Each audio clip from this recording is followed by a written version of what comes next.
What is going on, everybody? Welcome to the Going Over Big Time podcast. I am Mike Charlip, and I am once again joined by my friend and co host, Alan, the Cantastic.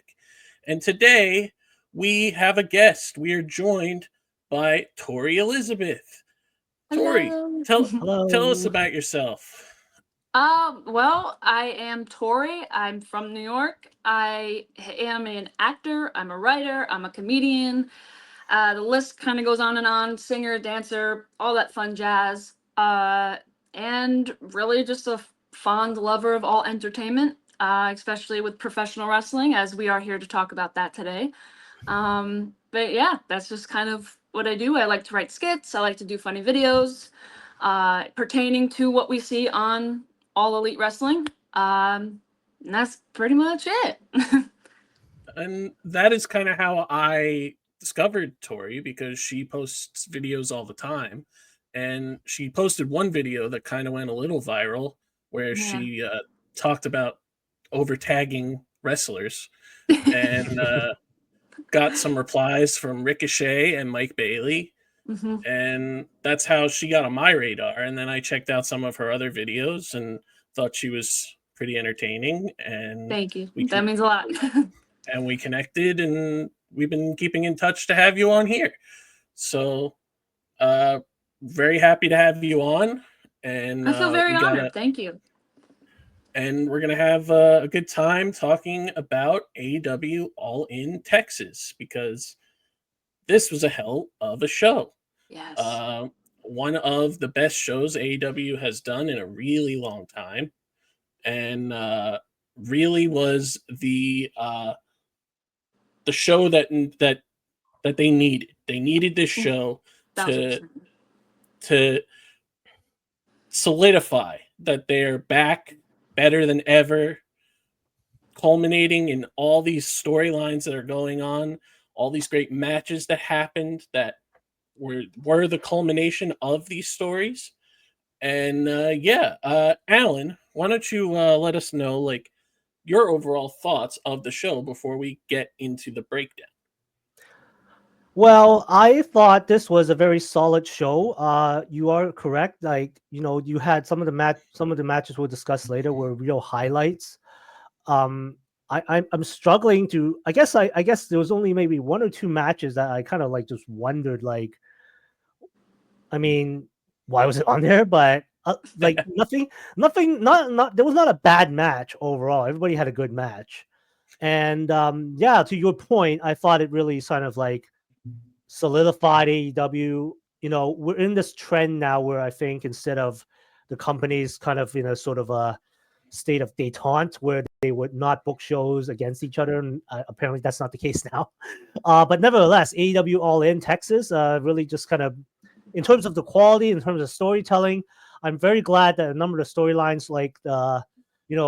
concluded in the sense, and then we could finally move on to like different things. Like even I read one commentary like this was very odd, and you guys can comment on this. Someone was saying that, wow, All In Texas, they went from like the what, 12,000 people to a 1,200 little theater in Chicago, Illinois, Yeah. and then Yeah. well, does it matter? They've got that place for 6 weeks or something, so it's they're trying to And establish like they residency. Well, and they've also kind of established that these little intimate venues that they did after, like they're doing for the upcoming Chicago residency, they established that that's kind of their thing. Yeah. They enjoy doing that. So it doesn't need to be 10,000 people every show. If people are having a good time, they're loud and there's wrestling on, they're there to enjoy. I don't think it matters how big the building is, I think there's Yeah. also right? like a certain level of like an aesthetic to Yeah. each of these small little I shouldn't say little, but like for instance like the Hammerstein Ballroom, when they were there during the Yeah. Hammerstein Ballroom, like that was just like such an energy within itself that I think really also like brings out the crowd as well, because instead of being like the normal seating that we're always used to, you see like with Chicago they got balconies, they have like a lot of open floor seating. So Yeah. it gives a whole nother element to like what they can also like play around with, and how they can use like their talent in different ways that we're used to seeing. Yeah, because like I looked at when I watched Dynamite on Wednesday, I was like, "Oh, where's that?" I was like, "Are they in Hammerstein?" I was like, "No, I don't think so." And I looked up, it was like some place. Similar I feel. was like, Yeah. "Yeah, something like I was a similar feel like this place in Chicago." And then they're telling me, "Oh, they got this place for like 6-7 weeks." I'm like, "Okay, that's Yep. interesting." Now, I mean, because usually when we watch a show, even all in Texas, right? AEW, WWE, TNA, they've all got their own set, so they'll tell you where they are. They'll show a Yeah. drone shot outside of the city, but then once you're inside, there's no indication that you're in that place. What with this Chicago venue, at least the locals or and I guess the greater Illinois area state and area, Midwest would Yeah. kind of recognize it if they're familiar Yeah. with that place. Hmm. So it Well, sort of yeah. builds sort of a theme, a brand. Well, yeah, and like Tori was saying with the Hammerstein, like that place is iconic, and like WWE used to run that place, uh, like on the regular basis in the early years of Raw, and then they had some of their biggest shows there. They had the ECW One Night Stand there, and then ROH would run there a lot, and I know I've gone there a bunch for ROH specifically when ROH was still its own company. And yeah, I like the intimate settings. I don't think it matters that they don't have 10,000 people in the building. As long as it looks the way it looks, the aesthetic does its job, and everybody's having a good time. The way that I like to like compare these smaller venues is like I'm a theater kid. Like Yeah. Broadway has been like my second home. So Hmm. like every theater on Broadway is all different. So like sometimes you'll walk in, there'll be balconies, or sometimes you walk in and there won't be a balcony. And I think like we've been saying, especially I think there was a venue not too long ago, maybe a couple months. That's when we got introduced to the big screen instead of just Yeah. having the tunnels. And Hmm. I was like, "Whoa, this is really, really cool." So it's also like the fact that like the setups can change. Yeah. Um, but yeah, I like it. I like these smaller venues. Yeah, I dig it. So let's dig into AEW All in Texas. So we had a couple of pre-show matches, the 0 hour. Um, the first couple of ones didn't really, they were kind of just there. Yeah, Um, we had the Sons of Texas teaming up against Shane Taylor Promotions, and there wasn't a lot to this match. We kind of knew what was going to happen here. Everybody on the Texas team got to do the Iron Claw yeah, and win the match. Like that's pretty much like that's it. Like Anthony Agogo's back. That's cool. yeah. He got the claw from Kevin Von Erich. That's cool for him. Um, and yeah, everybody in this match closed out the match by putting the claw on somebody else on Shane Yeah. Taylor Promotions and got the victory. Not a lot to this match.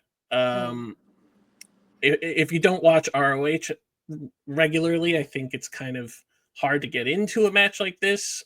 I don't think a lot of people do watch ROH regularly. That's the problem. But um, AEW needs to take ROH a little more seriously Yeah. after that main event was probably one of the best matches of the entire weekend on that show. But yeah, this match, not a lot to it. We'll start with Tori. What did you think of this match?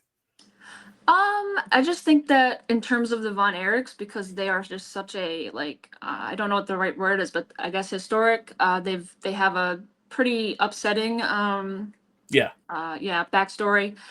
I think it's just very nice that they are getting this very big moment of course. in professional wrestling. I think it's amazing. I know that I think Kevin just signed like somewhat of a Legends deal. I think that's pretty Yeah, cool.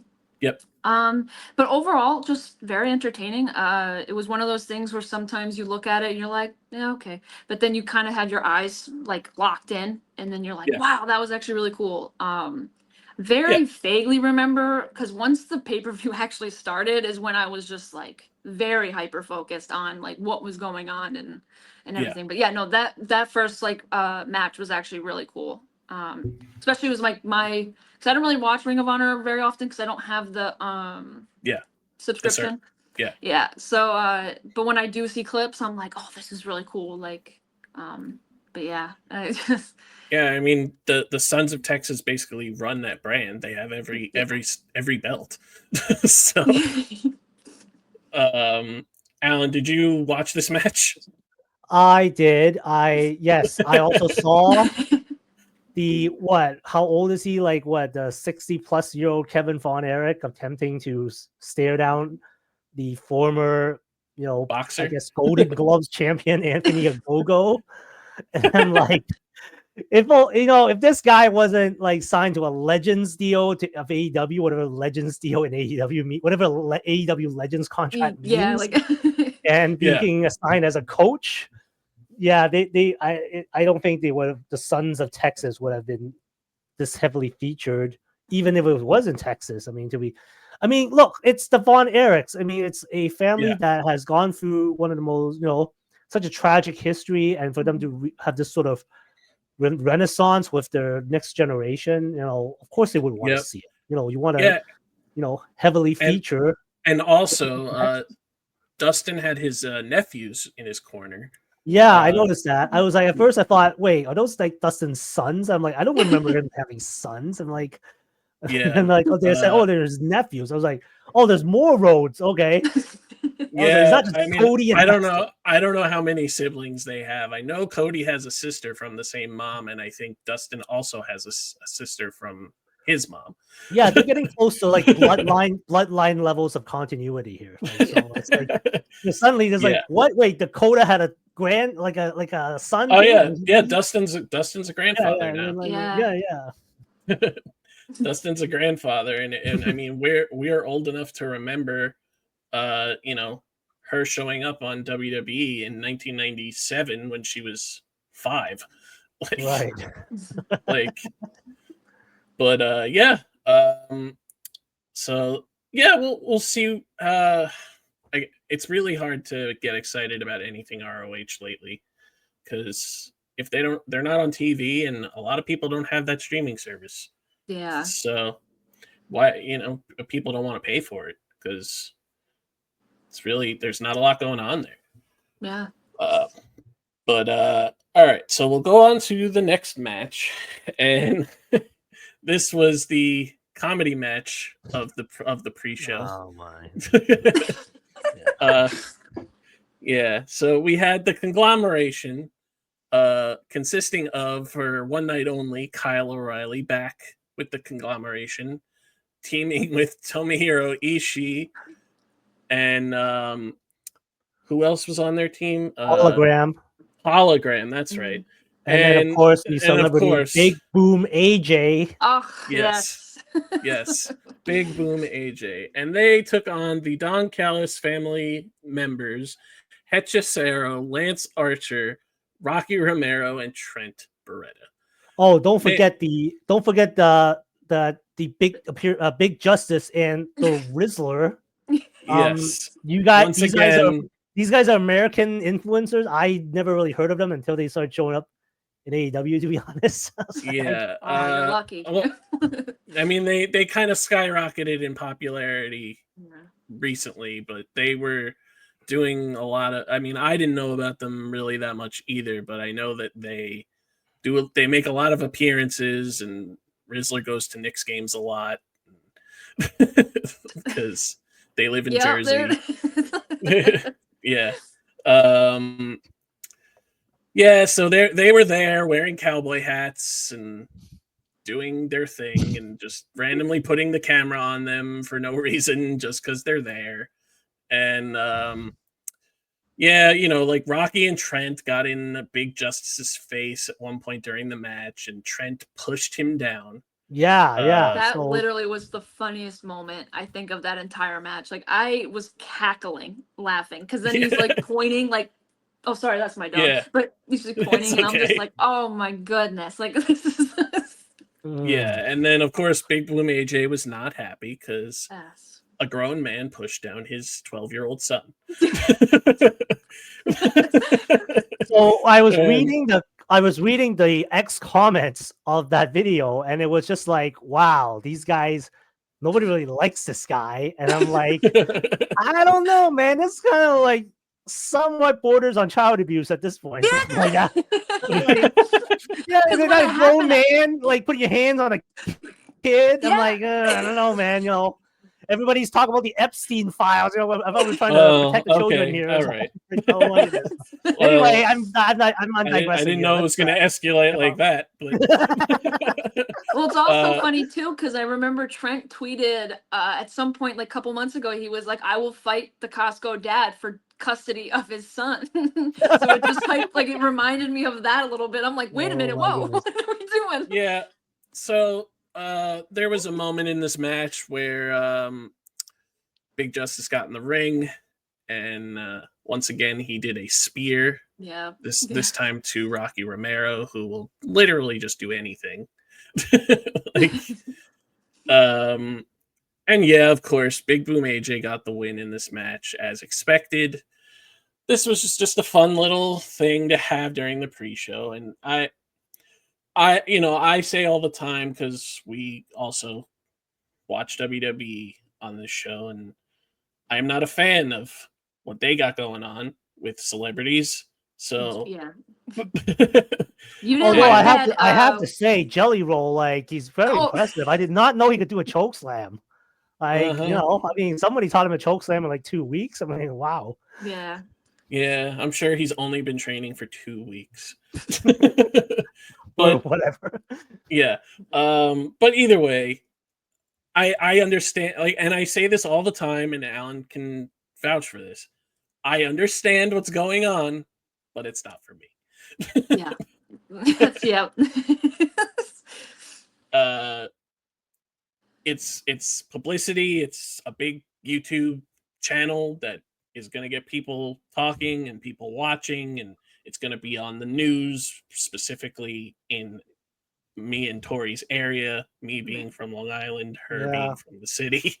Yeah. Try, And but try to remember, Big Boom AJ, Big Justice, Rizzler, they're not the first celebrities who have been on AEW. You know, I've been watching since the beginning. You know, I remember Cody and Red Velvet versus Jade Cargill, and for some reason Shaq, Shaquille yeah. O'Neal, who took like the biggest table bump I had ever seen at uh-huh. that point. Basically, the And table evaporated when Shaq landed on it. yes, and who can The forget Snoop Dogg attempting a top rope splash with Oh my like the God, worst right. splash I've ever seen. and You know, who Mike can forget, Tyson. that's where I was going. Who can Yeah, forget yeah. the Mike Tyson, Henry Cejudo, Tyson Chan, MMA guys and boxing guys just fighting Jericho's guys for no Yeah. reason. That's a thing that happens. But yeah, that was this match. Hologram did hologram stuff as he always does. Yeah. Yeah, he and Hechicero got in some good off exchanges, highlighting the lucha stuff between Yep. the two of them. So yeah. And Hechicero is getting featured very heavily. There's speculation that he is going to sign with AEW, but he's officially a member of the Don Callis family. He's a great wrestler. I mean, I only started getting into CMLL because of AEW, and he was the first person that I think that we saw out of that, and he's great. I'm curious to see. We're getting Hechicero versus Bandito. That should be very good down the line. And yeah, and I'm sure Big Boom AJ will just randomly appear one day before the next pay per view. He'll be wearing the hologram mask. He'll unveil himself. He'll just be like, Yes. "It's been me the whole time." Yes. Yeah. All right. So then the final pre-show match is a rematch between FTR and the Outrunners. Now, going into this match, I didn't think that we were just going to get a rehash of the last match with almost the exact same finish. But that's kind of what happened. Yeah. And the Outrunners were dressed like a pack of cigarettes. Yeah. took me a moment to realize, because I'm not a smoker, but like I'm like, that looks familiar. Like, Yeah. and then somebody, because I have like people that come over, and they were like, Yeah. "That's the Newports. what is it? Yeah, Newports. There it is. See, I almost said Camels. Yeah. See, that was, but yeah, Newports, and I went, "Oh my god." Yeah. I've never smoked ever, but I am familiar with Newports because I know knew a lot of people who smoked them. So yeah, and I think that's exactly what they were going for, because Yeah. they have acknowledged it on social media a lot. This match was fine. Like I said, not really a surprising victory here for FTR. They're trying to get back in the tag title picture. Yeah, I thought this match was pretty good. I don't think it's better than the last match that they had. The last match that they had on Collision was great. But yeah, Stokely got involved, held the foot during the pin. Yeah. And yeah, I love FTR. FTR is one of my favorite tag teams, literally ever. And the Outrunners are growing on me. There was a period where it was kind of like, and we've talked about this on this show before, where it kind of felt like they hadn't proven themselves, like that they were just a comedy tag team that was getting fluke wins and then just randomly got a tag title match that went way too long. But I like these guys. I think they're pretty entertaining for what they do. They're, obviously they're playing up that they're from the 80s and they wear Zubaz. They're the youngest men alive, They're the youngest men alive. Yeah. Yes, the youngest men alive. Vascular, muscular, all of that, right? Yeah. Yes, exactly. But yeah, and then of course later FTR would do an interview where they said they were going to watch the tag title match, and we will talk about that when we get to the tag title match. But Tori, what did you think of this match overall? I thought it was, like I said, I thought it was fine. So I agree with you. FTR was one of the first, I did watch like WWE before, but AEW was really like where I fell in love with this. So I would say FTR, aside from the Young Bucks, was like one of the first ones that caught my eye. I was like, wow, there's something so unique about these guys. So then the match, because I love the Outrunners as well, for me, I was glued to the television. I just absolutely could not stop. Like, just, I don't know, like the athleticism of Dax and Cash. It's one of those things where like they'll complain that they're old, but they don't show that they're old. And it's just like they could do that match every week, and I don't think I would ever really get, unless they like you do something different. But I just absolutely love where FTR is headed, especially with Stokely. Like this is going to be something that's I think a little bit different, and that's what I love is when talent, instead of like sticking to kind of like one little thing, they kind of like branch out and try other things. And I just really think that this match was like it sets up the Outrunners now for like to try to like maybe turn themselves into something else if they really wanted to, or keep on keeping on, and right, like just keep doing what you guys are doing. And I mean, because it's still very entertaining. Like I don't think the Outrunners would ever have the fans kind of be like, okay, we're kind of bored of this now. Like I just think that they're just those two guys that will always, whatever they do, people are just gonna fall in love with it. And I know that FTR gets a lot of flack for a lot of the stuff that they do, and I wish that they wouldn't, because I just think that they are awesome. They are literally one of the best. So Alan, what do you have to say about this match? Not much, really. I mean, it was like, I wasn't expecting FTR to lose. They're building on a bit of a thing right now as these newly established heels, and this was just a way to conclude a sort of, I guess, unfinished mini feud. Yeah. And now that that's concluded, and then this will not be FTR's last appearance on All In. I mean, this was just a pre-show. They're Yep. going to come back out later to some more interesting developments, which I think I have more to say about that. Yeah. All right. So we'll see what happens with. Let me just add that I like the Outrunners trying to like outperform the FTR, like doing their own moves and stuff, and almost winning by using the Shatter Machine and stuff like that. I like stuff like that. It just, yeah, I hope the Outrunners continue to get better and continue to do more stuff. So, all right, so we'll get into the main card now, and the opening match on the main card, of course, was the Trios Championship match of the Ops defending once again against the Death Riders.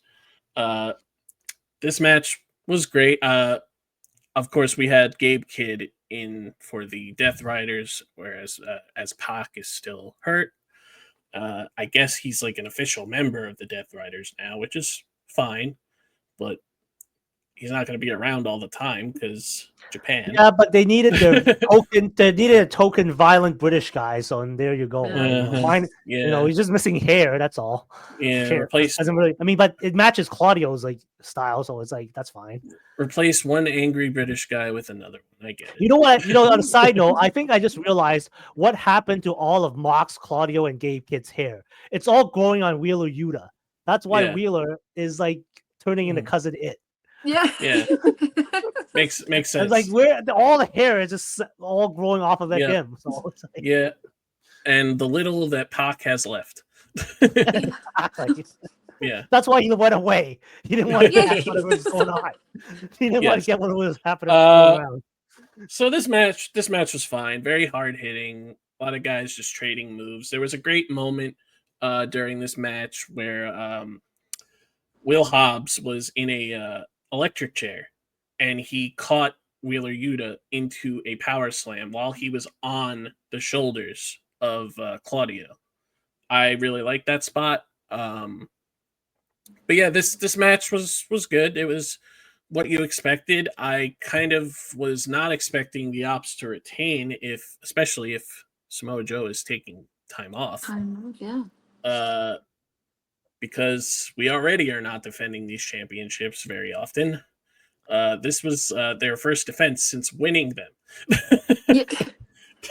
So I was gonna say that too. I'm like, when I saw them on as the first match, I went, "Oh crap! I forgot that these trios belts even existed because how little they defend them." Like, yeah, yeah. But yeah, Samoa Joe got the win with the Coquina clutch. And yeah, after the match, the Death Riders attacked again, hit a pile driver on, I believe it was on Hobbs, and then they put a chair around the head of Samoa Joe, and Claudio stomped on it, and then they did a stretcher job because he's going away for a little bit to promote Twisted Metal Season 2, and now the trios belts will not be defended even longer. Yeah, so to your point, Mike, I was going to say the same thing too. I think like this match was totally fine, except I wish the outcome was the other way around. It was Death Riders taking the belts from the Ops. Because if you're going to like have Joe away for a few months for this movie promotion, why have them retain the titles? You could still do the spot where you like take Joe out, because these guys that's the way they are. Also, you build a sense of like, oh, the Death Riders got momentum. Oh, the Death Riders got the trios belt back. Is Moxley retained? That kind of like lingering question. Yeah. And I would have made more sense that way. It was just now I have to wonder like, okay, if Samoa Joe's out indefinitely, then who is taking his spot? Do they just and we don't, and also we about it? And also, we have no idea what's going on with Hook because we haven't seen him since Double or Nothing. So Yeah, they kind of just left that hanging and then really finished writing the rest of that script. It's like, hey, what do we do if Hook got this? I'm sure it has something to do with injury. I mean, because Yeah. if you really think about it, Hook, when he was there, he didn't really like get physical. He just swung a bat. He swung a bat for a second and then walked Yeah. away. Yeah. So he didn't take a bump or anything. So I'm sure it's got to be like something with his health. Mm. So what did you think of this match, Tori? I think me and Alan are on the same wavelength here. Kind of good match, Absolutely. but Yeah. yeah. I mean, it's funny because I know there's a guy on Reddit that'll do like these sheets where you can pick and it's like a point thing. And I did Mhm. have the Death Riders to win because again, I thought that like, oh, okay, well, maybe they'll get the trios back and then I don't know, like at least we'll have Seeds like it a out. more Yeah. yeah. So I really did like it. I really like the fact that when Hobbs came back from his own injury, that he has just been like one thing after another. Because I know his injury probably took a mental toll as it does with athletes. And it was just always really cool to just I lost my train of thought, but it's basically like Yeah. I just get very I like the ops for some reason Yeah. like it, There's something about them. yeah like They that makes you connect with them. They're just like no nonsense. They just like as a they're New here. Yorker, you know what I mean? Like Yeah. it's like Yeah. I get you. Yeah. Exactly. They get the job done. They're no nonsense. They're awesome. I mean Yeah. everybody in the group is awesome. So Yeah. And I love uh Shibata. He is just yeah. too funny. Like he's just awesome. Yeah, everybody. I mean, and it's crazy. Like we talk about this all the time with Shibata, but like there was a period where we didn't think he would ever wrestle because of ever again because of the Yeah. injuries that he sustained, and he's better than ever now. Yeah. So um, we're very thankful to have him back in wrestling, of course. But yeah, all right, so now we will move on to the next match, which is the men's casino gauntlet. And I thought that this match was pretty good. Um, Whenever they do these casino gauntlets, they end up being pretty good. Yeah. I mean, I felt like, I mean, we had two of them on the show. I thought that this was the lesser of the two, but I do think that this match was a lot of fun. We had a lot of entrants in this match. Of course, Ricochet was in it, but MJF and Mark Briscoe started the match. MJF was trying to win the match like in seconds by hitting Mm. multiple pins, Yeah.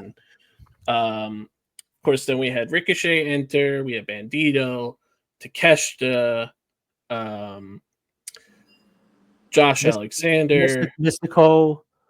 Mystico, Bandito, Anthony Bowens, Roddy, Brody King, Juice Robinson is back. That was awesome. And he got a hell of an ovation. Mm-hmm. There was a video that they released on social media of Juice Robinson getting ready to go out. And of course, the Guns also returned with him. And they were back there with him getting hyped up. And when he got that huge ovation, the Guns like lit up. They were so happy for him. That I love that video. And then we also had Freshly shaven Juice Robinson, Yeah. looking yes, like 2012 Bo Dallas for some reason. Yes. I think that yes, comparison was made. I was like, yes, oh wow, Juice, is that Juice? I was like, who is that? yeah. So we also had Kota Ibushi in this match. We had the Beast Mortos, and Max Caster Max was the last Caster. entrant, as far as I Yes, know. I don't know if there were yes. more entrants that were scheduled, Well, but we'll never know. yeah. But No, they didn't really follow up and make, because last time they did this kind of thing, they had someone that was like, I think it was like Will Ospreay that won a previous Casino Gauntlet, Rob, and then was said he was Oh yeah, he faced Roderick Strong because Roderick didn't get Yeah. a chance to get a match. Yeah, Roddy But- said. Yeah, yeah. Roddy said he was supposed to be in, and he was Right. going to be coming So out nobody, right before. Yeah, yeah. So nobody Yeah. said they missed their opportunity. So, but this whole thing was centered around MJF and Mark Briscoe. I thought it was going to And- lean towards yeah. MJF winning anyway. Some notable moments was Mystico doing his entrance during the match and just letting the song play. And of course, I think he expected people to know the song because he's from They Mexico. did Because he's not. from Because he's from Mexico and they're in Texas. But nobody knew the song. And MVP, who was on commentary to support MJF, was like, "Why?" He's like yelling at MJF, like, "Just beat him up! What are you doing?" Yeah. Why are you staring at him, man? Yeah. Nobody is singing the song, by the way. Yeah. Ricochet had the Gates of Agony come out to help him. So that group is basically official. I want to talk about the hilarious moment between the Beast Mortals and Roddy when they stood faced each yes. other in the ring. Roddy started shouting Mortals' name, Beast, Yeah. Beast. Remember me? We used Yeah. to be friends. We used to be Yeah. a couple. And the Beast was sort of like perplexed for a second or two before just wailing on Roddy again. Yes. So and yeah, I mean this match is a lot of fun. Mystico and Mortos had a good square off. A lot of great spots. Mystico hit a big Hurricane Rana on Mortos on the top. And yeah, the finish of this match. So Mark Briscoe was about to win after hitting the J Driller, and MJF snuck in and stole the pinfall. I think we all kind of expected MJF to win this match. I don't think there was anybody else, especially from the group that we got, that we kind of expected to win this match. But it was still a lot of fun. I will say I think Brody King is due for something. If we don't know when Buddy Matthews is going to be back, Brody King, like, he should be at least in the tag TNT. champion, Something, TNT yes. champion, some kind of champion. Because that Even guy the Ring of is Honor title would be great. because that guy is killing it. He's one of the best guys on the roster. He's one of the most genuine people on the roster, and he gets it. He gets it, and he knows what he's doing. And yeah, we don't know when Buddy Matthews is going to be back. Apparently, his injuries are worse than people thought, and he's not healing the way that he would have hoped. So yeah, I think they got to do something with Brody King. Like TNT is right there, but yeah, like even like you said, like get him in the ROH World Title picture, like do something. But yeah, so MJF gets the win here. Mark Briscoe was very upset, and that continued on Dynamite, of course. Mark Briscoe did a promo saying how he's not done with MJF, and MJF is full just ready for the world title, which I'm sure we're going to get sooner rather than later. But yeah, overall thoughts about this match, Tori? So I'm I would probably never say it to his face, but I'm a very big MJF mark. So I think we all are. Yeah. Okay. So like, yeah, I was really happy when he won. Because I think creatively, I think with the contract, I think he's going to be doing something either funny. I mean, we all know he's probably going to do something shady to get this title. Not shady, but like manipulate a situation to try and get that title. Of course. And I'm looking forward to it, of course. As well as like, I do hope that they give Hangman a good chance of holding on, or maybe. Damn, I just interrupted my own thought.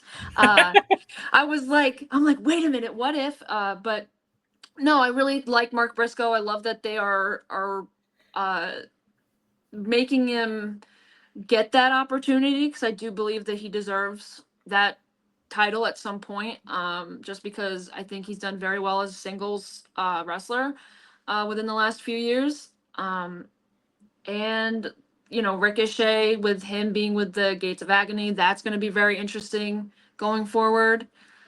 And just, I was hoping that Orange Cassidy was going to come back. Like, I was like, wait, I miss him. But no, this was just, I love the Casino Gauntlets. It's just one of those things where, like, you're always like, who's going to come out next? And it's just always like a very cool thing. I love MJF with the Hurt Syndicate. Like, it's just, I just love it. It's just all so good. And I can't wait to see where MJF goes with this contract, or when he's going to take it. Yeah. Alan? I mean, I liked it. I mean, I didn't as I mentioned before, I was expecting Max to win. I mean, the whole match was really built around him. Yeah. I would say I am not entirely certain he will be able to successfully cash in his contract and obtain his Triple B back. Because I think it's more interesting if he fails and then somehow blames the other members of the Hurt Syndicate, which leads to, I agree. Because that's what my thought MJF, was when I interrupted myself. MJF like, betrays every group that he's ever been a part of, or just like blows it up on his own. So it's gonna happen eventually. It's like it's only a matter of time. And Bobby's already given him the side eye. Really, about like I got these guys watching my back and nothing's gonna stop me. And Bobby's like what? I'm not your body. You're like, wait a minute, I'm a former world champion. Why am I listening to you? Yeah. So, the seeds are slowly being planted there. So I could see that scenario playing out very likely. Like maybe like another Long Island show he cashes in, or the next pay-per-view, whatever it is. But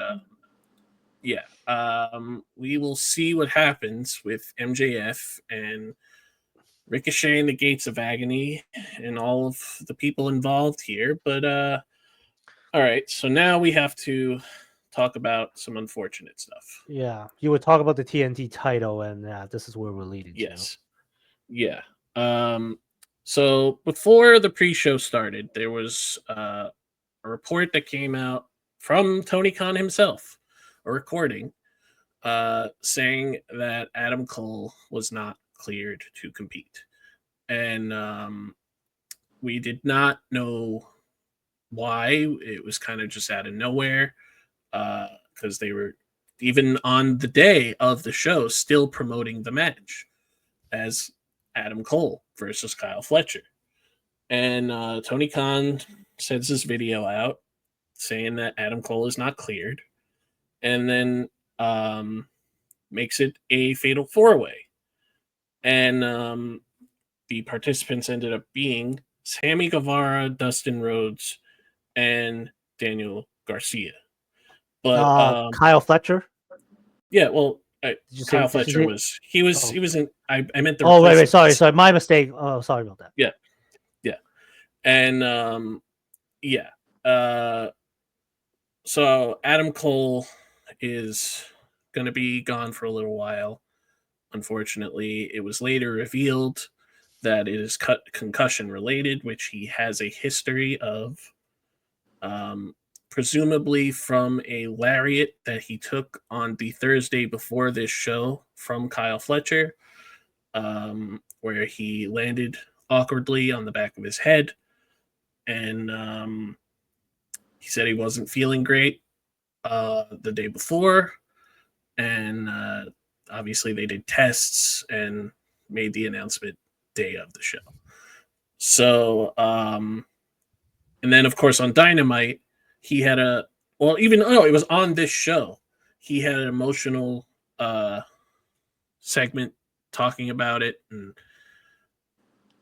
got really emotional because he doesn't know what could happen.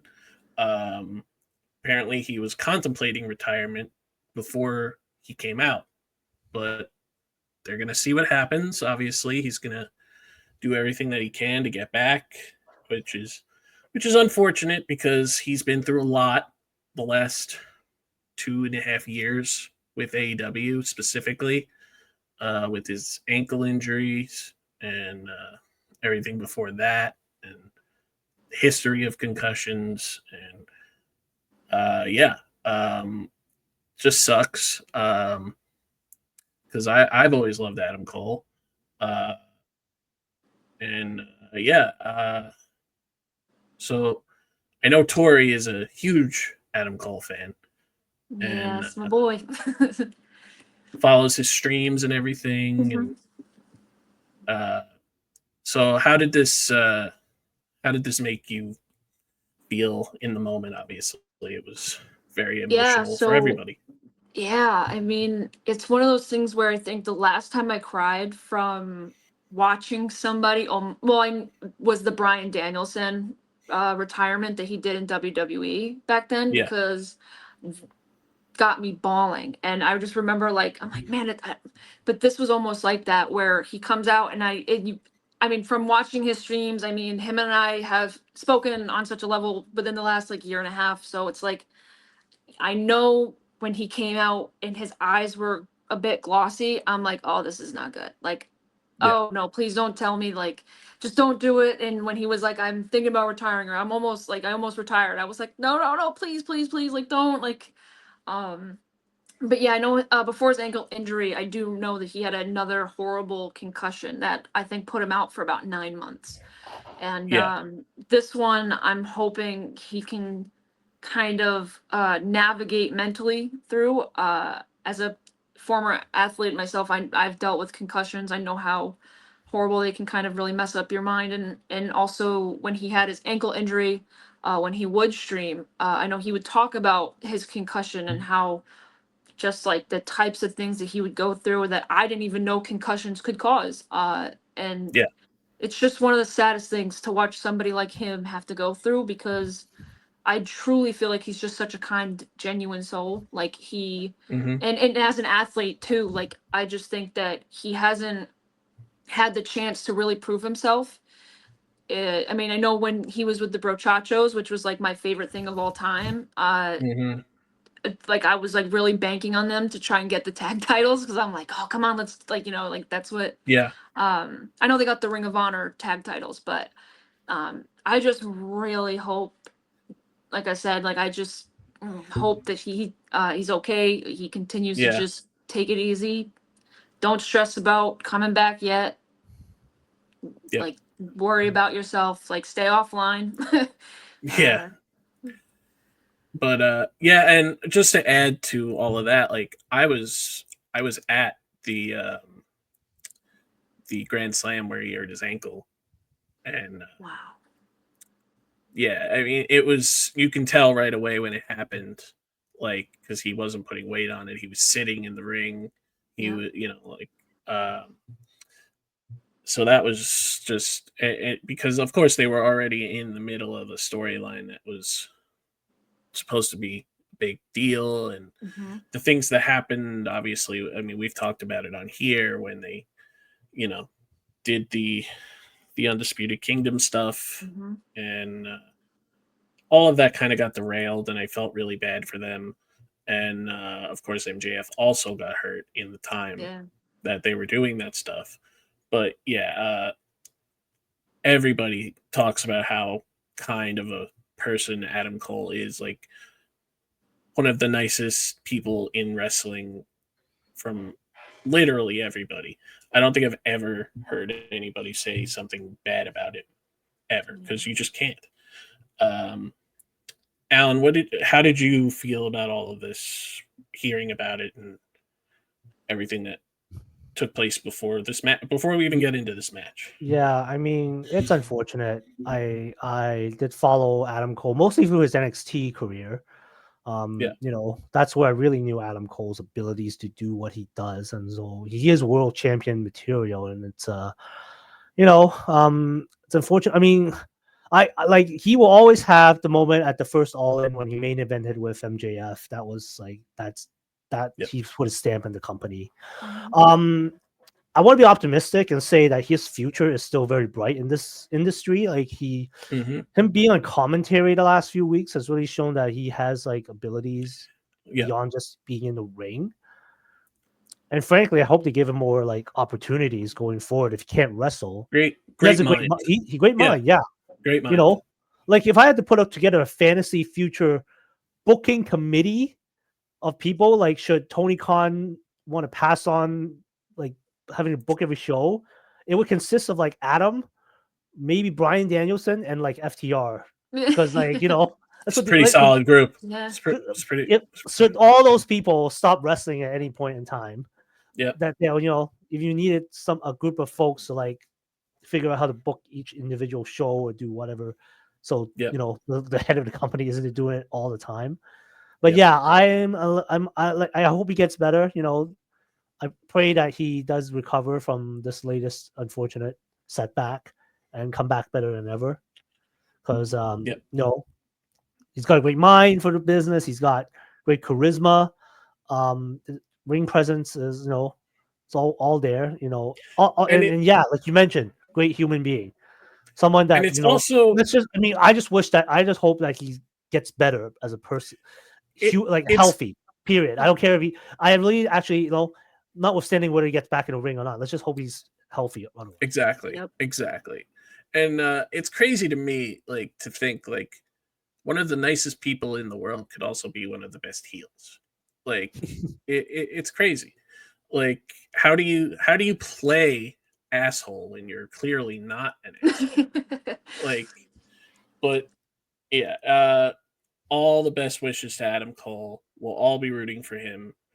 And so we will now get into the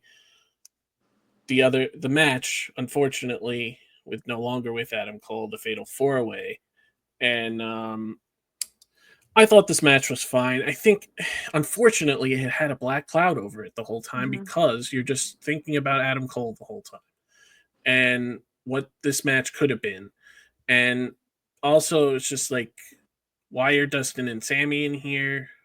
Can we get somebody else? You have a thing about why are tag team partners in the same match for a singles title?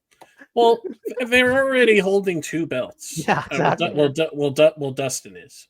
Yeah, Dustin is a belt collector. Yeah, now he is.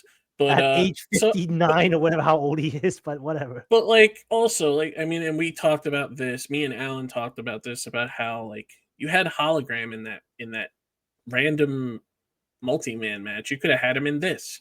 Yeah. You could have had anybody else in this. I understand why they did what they did. It was weird that Daniel Garcia was in this after he lost to Kyle Fletcher to get into this match. Kyle Fletcher beat him to face Adam Cole. So Daniel Garcia should not be in this match for that reason alone. But either way, I thought this match was fine. Dustin obviously can still go. He's working twice, working 3 times in a span of 2 days. And Sammy always looks good. Daniel Garcia always looks good. Kyle Fletcher is a future world champion.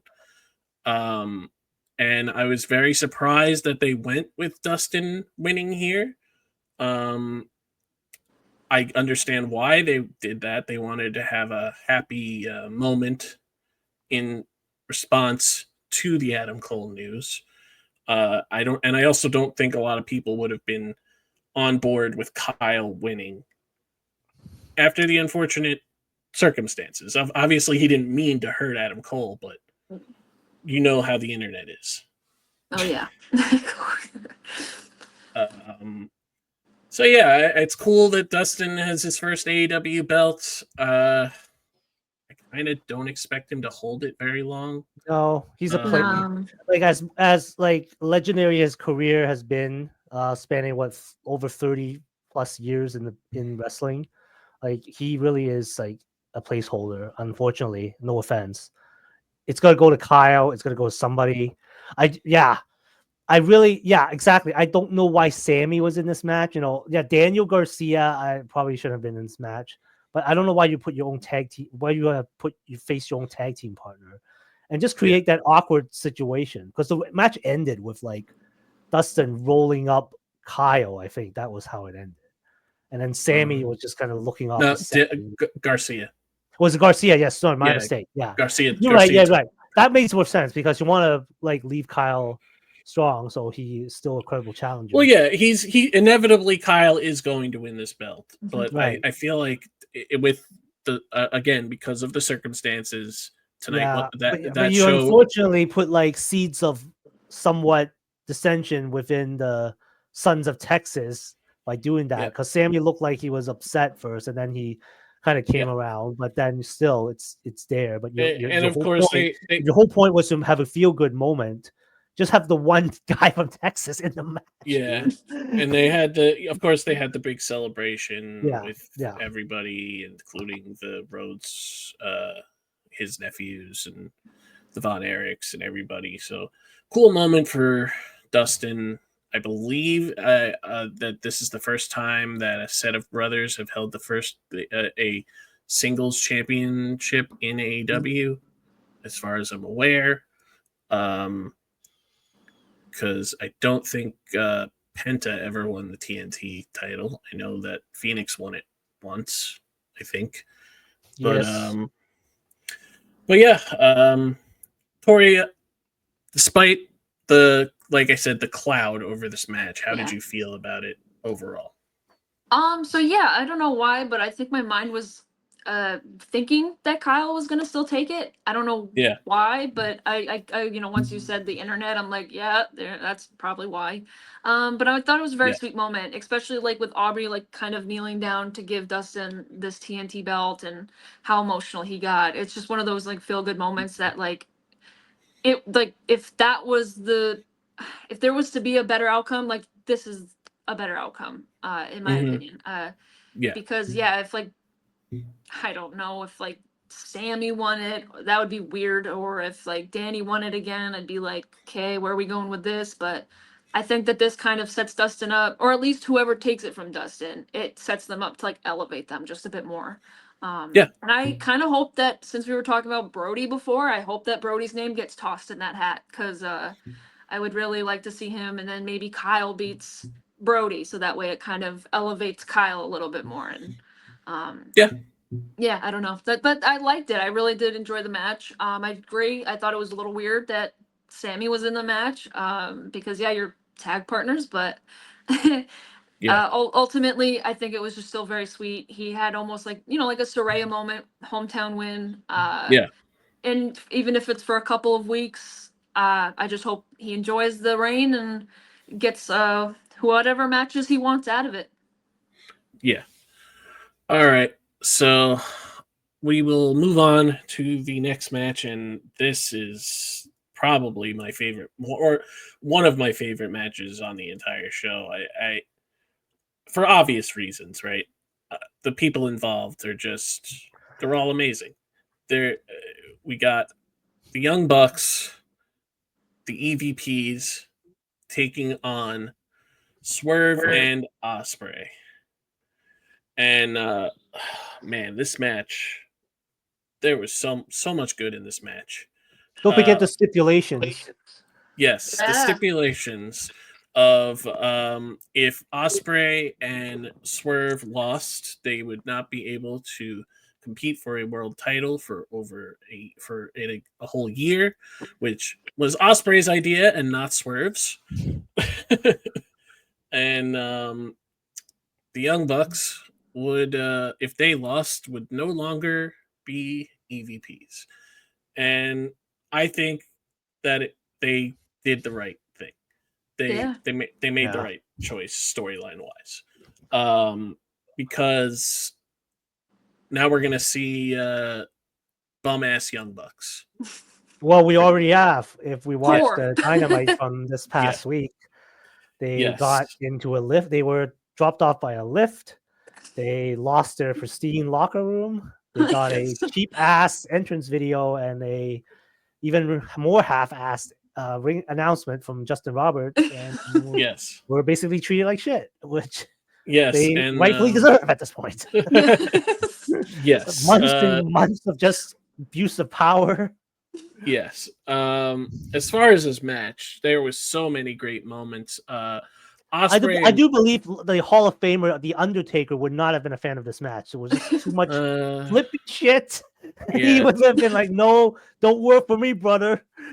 yeah. I'm sure that the Undertaker would not have been a fan.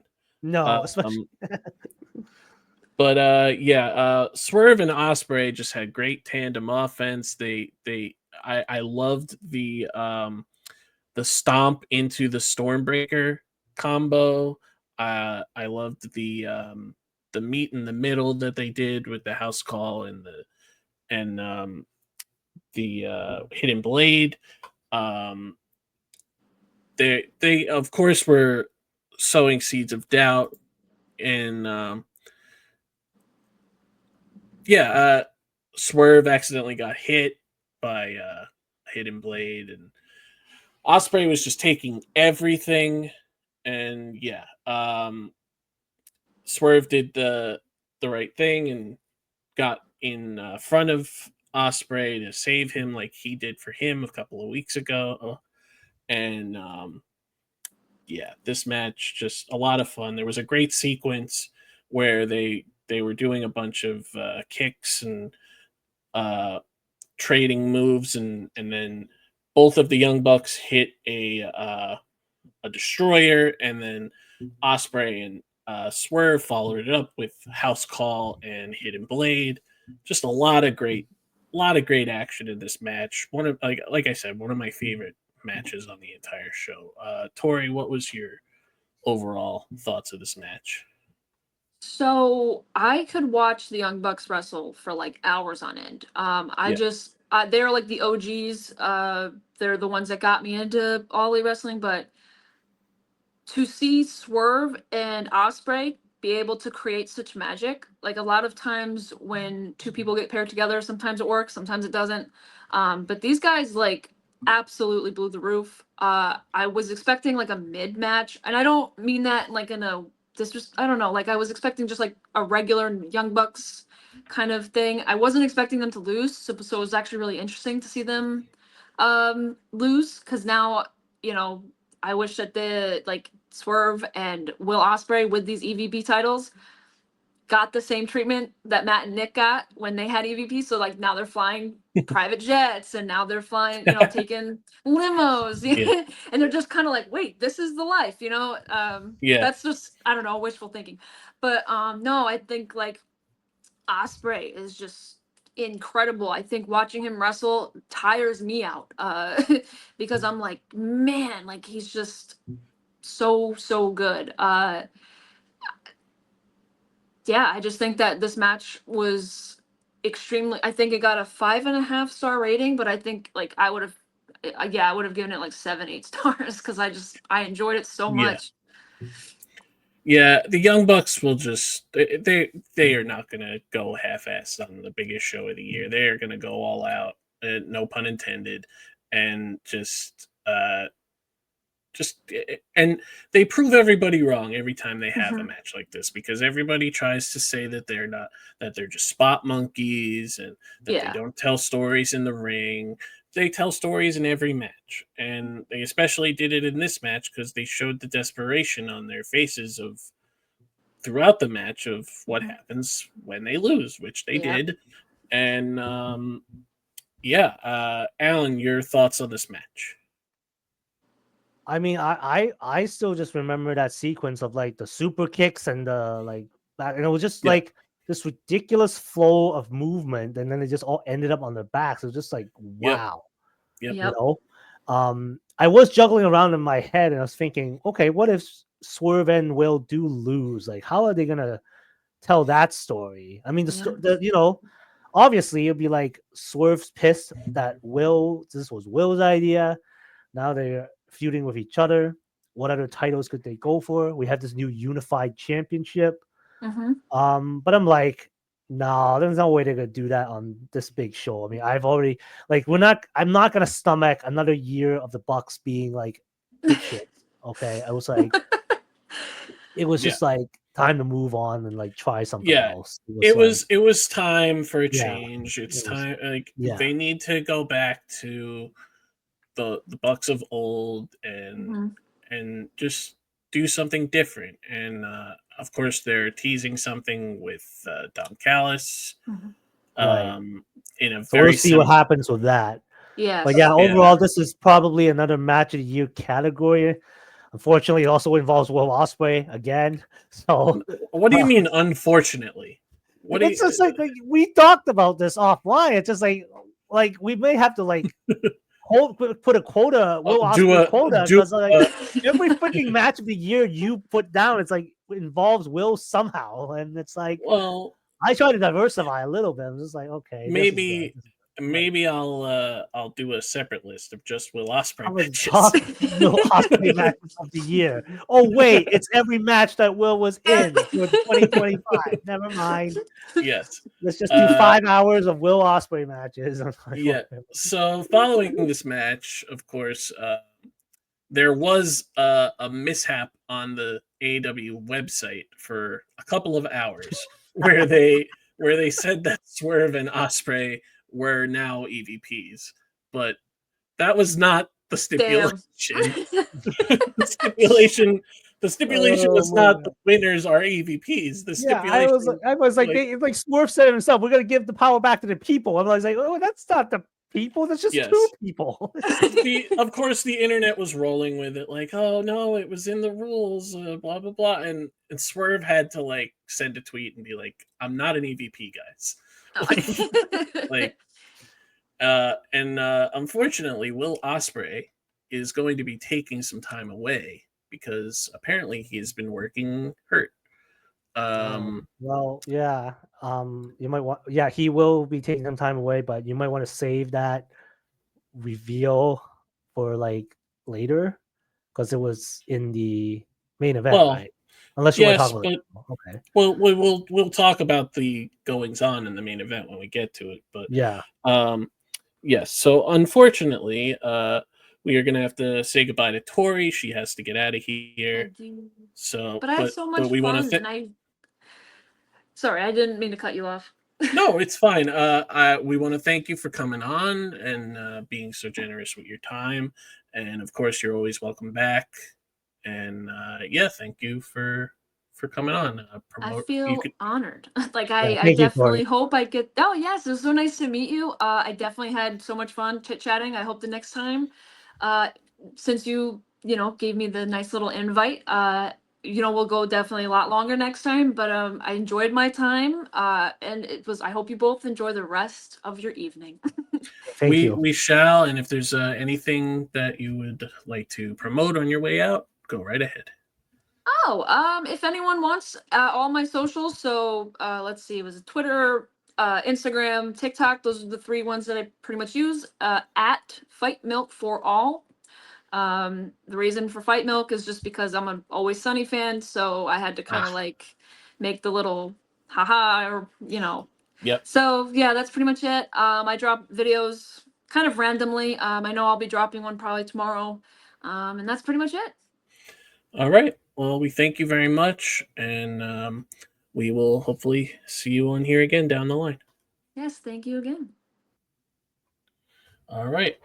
So, moving on, me and Alan will continue on the rest of the card here. Once again, we thank Tori for coming on. And yeah, so we will get to the next match, which is the Women's Casino Gauntlet. And I mentioned when we were talking about the men's gauntlet that I thought that this was a better match. Overall, I just felt like there was a lot more moments in this match, a lot more emotion in this match, especially with the history between a lot of the people in it. And of course, we had Statlander and Megan Bayne starting off. They both earned those opportunities. Then we also had Willow in this match, Ty Mello, Tekla, Julia Hart, Queen Amanada, Mina Shirakawa, Athena, Thunder Rosa, Shuri, made her American appearance for the Mhm. first time in AEW, which we all kind of speculated would happen before the Ring of Honor show, where they showed a promo for her coming to America. Alex Windsor made her official debut. She has made appearances for AEW in the past, but not as a signed competitor. And yeah, that was everybody that was in the match. They also had a lot of people who had seconds in this match, where I mean managers who just came out with them, and everybody was kind of confused about, oh, I guess Anna Jay is not in this match because she's not dressed to wrestle. Oh, I guess Sky Blue is not in this match because she's not dressed to wrestle. Like, Oh wait, what is Harley? Is that Harley Cameron in a cat mask? yes, Harley Cameron made her triumphant return from injury to go after Sky, and because they were responsible for her injury, she had a cat mask on to protect her nose because she had a broken nose, of course. And yeah, I really enjoyed this match. I liked the interactions between Shuri and Mina, of course, because of their history in Stardom. I loved Alex Windsor squaring off with Shuri. I loved the Thunder Rosa was in this, of course, to go after Athena after the night before, where surprisingly Athena retained again. um, because she's just never going to lose the ROH title. Um, and of course, we had Stat and Willow facing off. Of course, Stat is still trying to get Willow to be her friend again, and Willow is just Is she? I'm very she confused is. about what's going on there. She is. She's been watching all of Willow's matches. She tried to shake Okay. her. She tried to shake her hand in this match. She, of course, they did have that promo where she got like fed up with her, but she is still actively trying to get her to be her friend. Because I think on Dynamite there was another sort of another 4-way match, and Willow and Stat ended up like fighting their way back Yeah. to the backstage area. So Yeah. I obviously I love seeing them face each other. They always have great matches. But Megan Bayne looked great in here, as she usually does. If you haven't like seen Megan Bayne's work in GCW, I highly recommend it. Of course, also her work in Stardom. But yeah, Athena ends up getting the win here after hitting the O face on Mina Shirakawa. Unfortunately, Mina suffered a broken hand due to this move. I guess because she planted weird when she took the move. But yeah, awesome that Athena won. I think everybody was picking her. I originally had picked her to win this match, and then when she retained the ROH title, I changed it to Stat. And I was like, I should have just stuck with Athena. But I mean, this match was, I think, yeah, like I thought it was a little harder to figure out who would win, to be honest. yeah, Because you had Chris and Megan started off.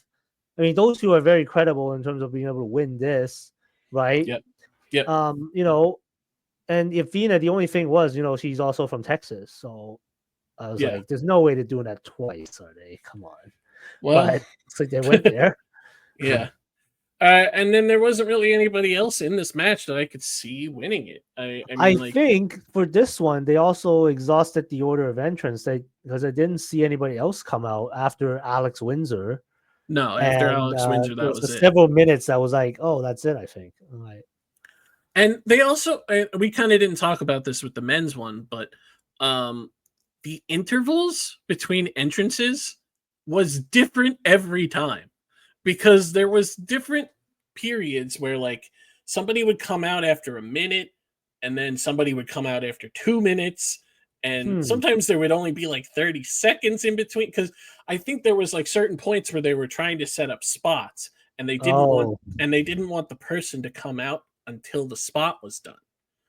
Hmm. I noticed that. I noticed that in both matches. I don't know if that's a thing that I never noticed before. I mean, I slightly noticed it. I wasn't counting. I do know that like the Well, I didn't first count. I didn't entrance count after the specifically, first but two, I noticed that like the third entrant, I guess after the first two, it came out like 5 minutes after, which I yeah, guess was like their way of letting them set the match up first with the first two people. But then yeah, afterwards, it was like between a minute or 2 minutes or so. And I wasn't really yeah. counting. But the intervals were definitely different for each Mm, entrant, and I okay. noticed it. I noticed it in both matches. But either way, it didn't really matter. It's a tiny thing, but I don't really care. Um, Mm. but yeah, it's great that Athena won.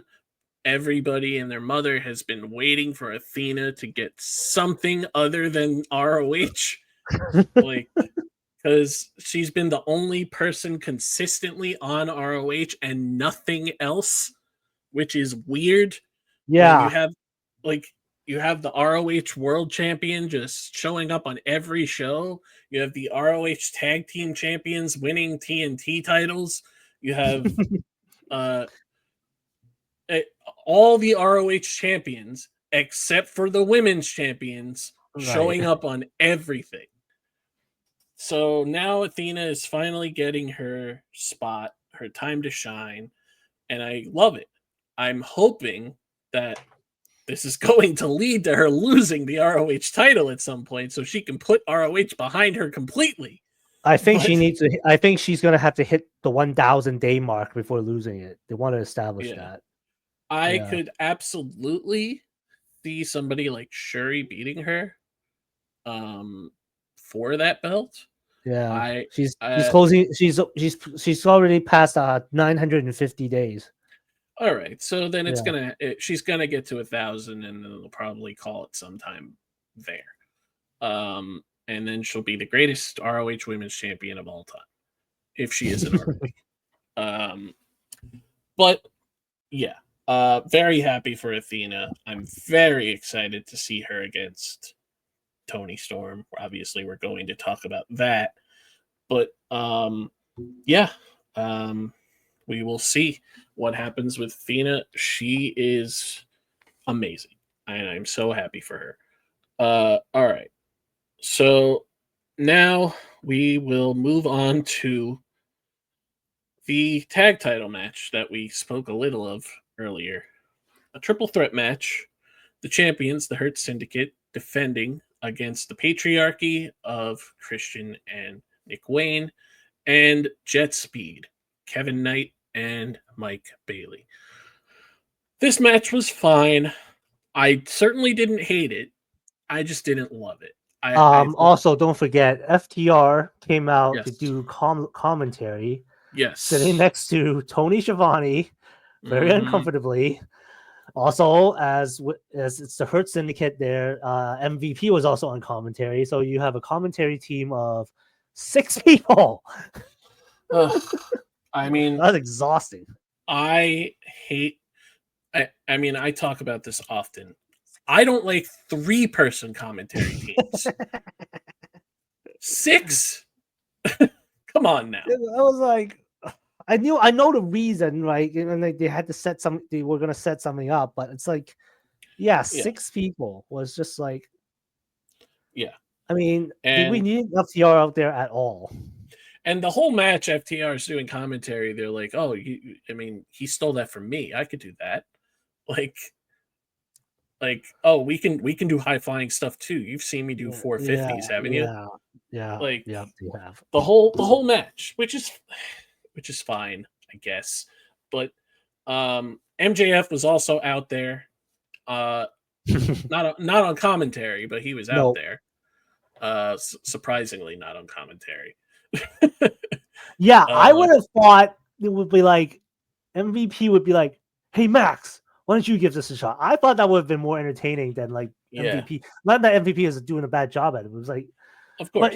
but I don't think he was the central point because we've seen enough of Max already. Max talks every week. This was about the tag team titles, and yeah, in the sense that Max really was a supporting character because they needed to highlight the fact that he's part of this group. And it really isn't just, not all about him, right? Even though Yeah. that goes against his nature, but still, it was good to them to show like he's trying to be part of the group and like help out his buddies retain the Yep. tag titles, which is Yep. important. Yeah. Yeah. So some notable moments in this match. Shelton Benjamin did a German suplex to Mike Bailey over the top rope, and he landed on top of a group of others. But just the fact that he just threw a man over the top rope like it was nothing. Yeah. Bailey Bailey had Wayne in an electric chair and hits a Kevin Knight hits a drop kick. That was really cool. Late as we get to like the latter point of the match, FTR get involved because Bobby throws one of his opponents at them, and they get in Bobby's face, and Bobby's like back up, pretty much, and Christian and Bobby are going at it, and Christian jumps a spear, and Christian gets thrown into the ropes and hits FTR, and FTR fall off the apron. And then Bobby hits a spear and gets the win. So all of this was essentially done to get to the after stuff. They had been setting up dissension between FTR and Christian the past couple of weeks for obvious reasons. We all saw this coming. So after the match, FTR enter and they get in Christian's face. And Sabian and Wayne are going to try to fight them, and Christian backs them off. And Christian goes to leave. And in a very eerily similar moment to what Christian did to Jungle Boy, Jack Perry, Christian goes to leave, and Nick Wayne grabs him from behind and hits a kill switch. And Mother Wayne and Sabian look very happy about it. And FTR tells them to get chairs. And they're going to hit a concerto on Christian. But of course, as they go to do the concerto, Adam Copeland's music plays.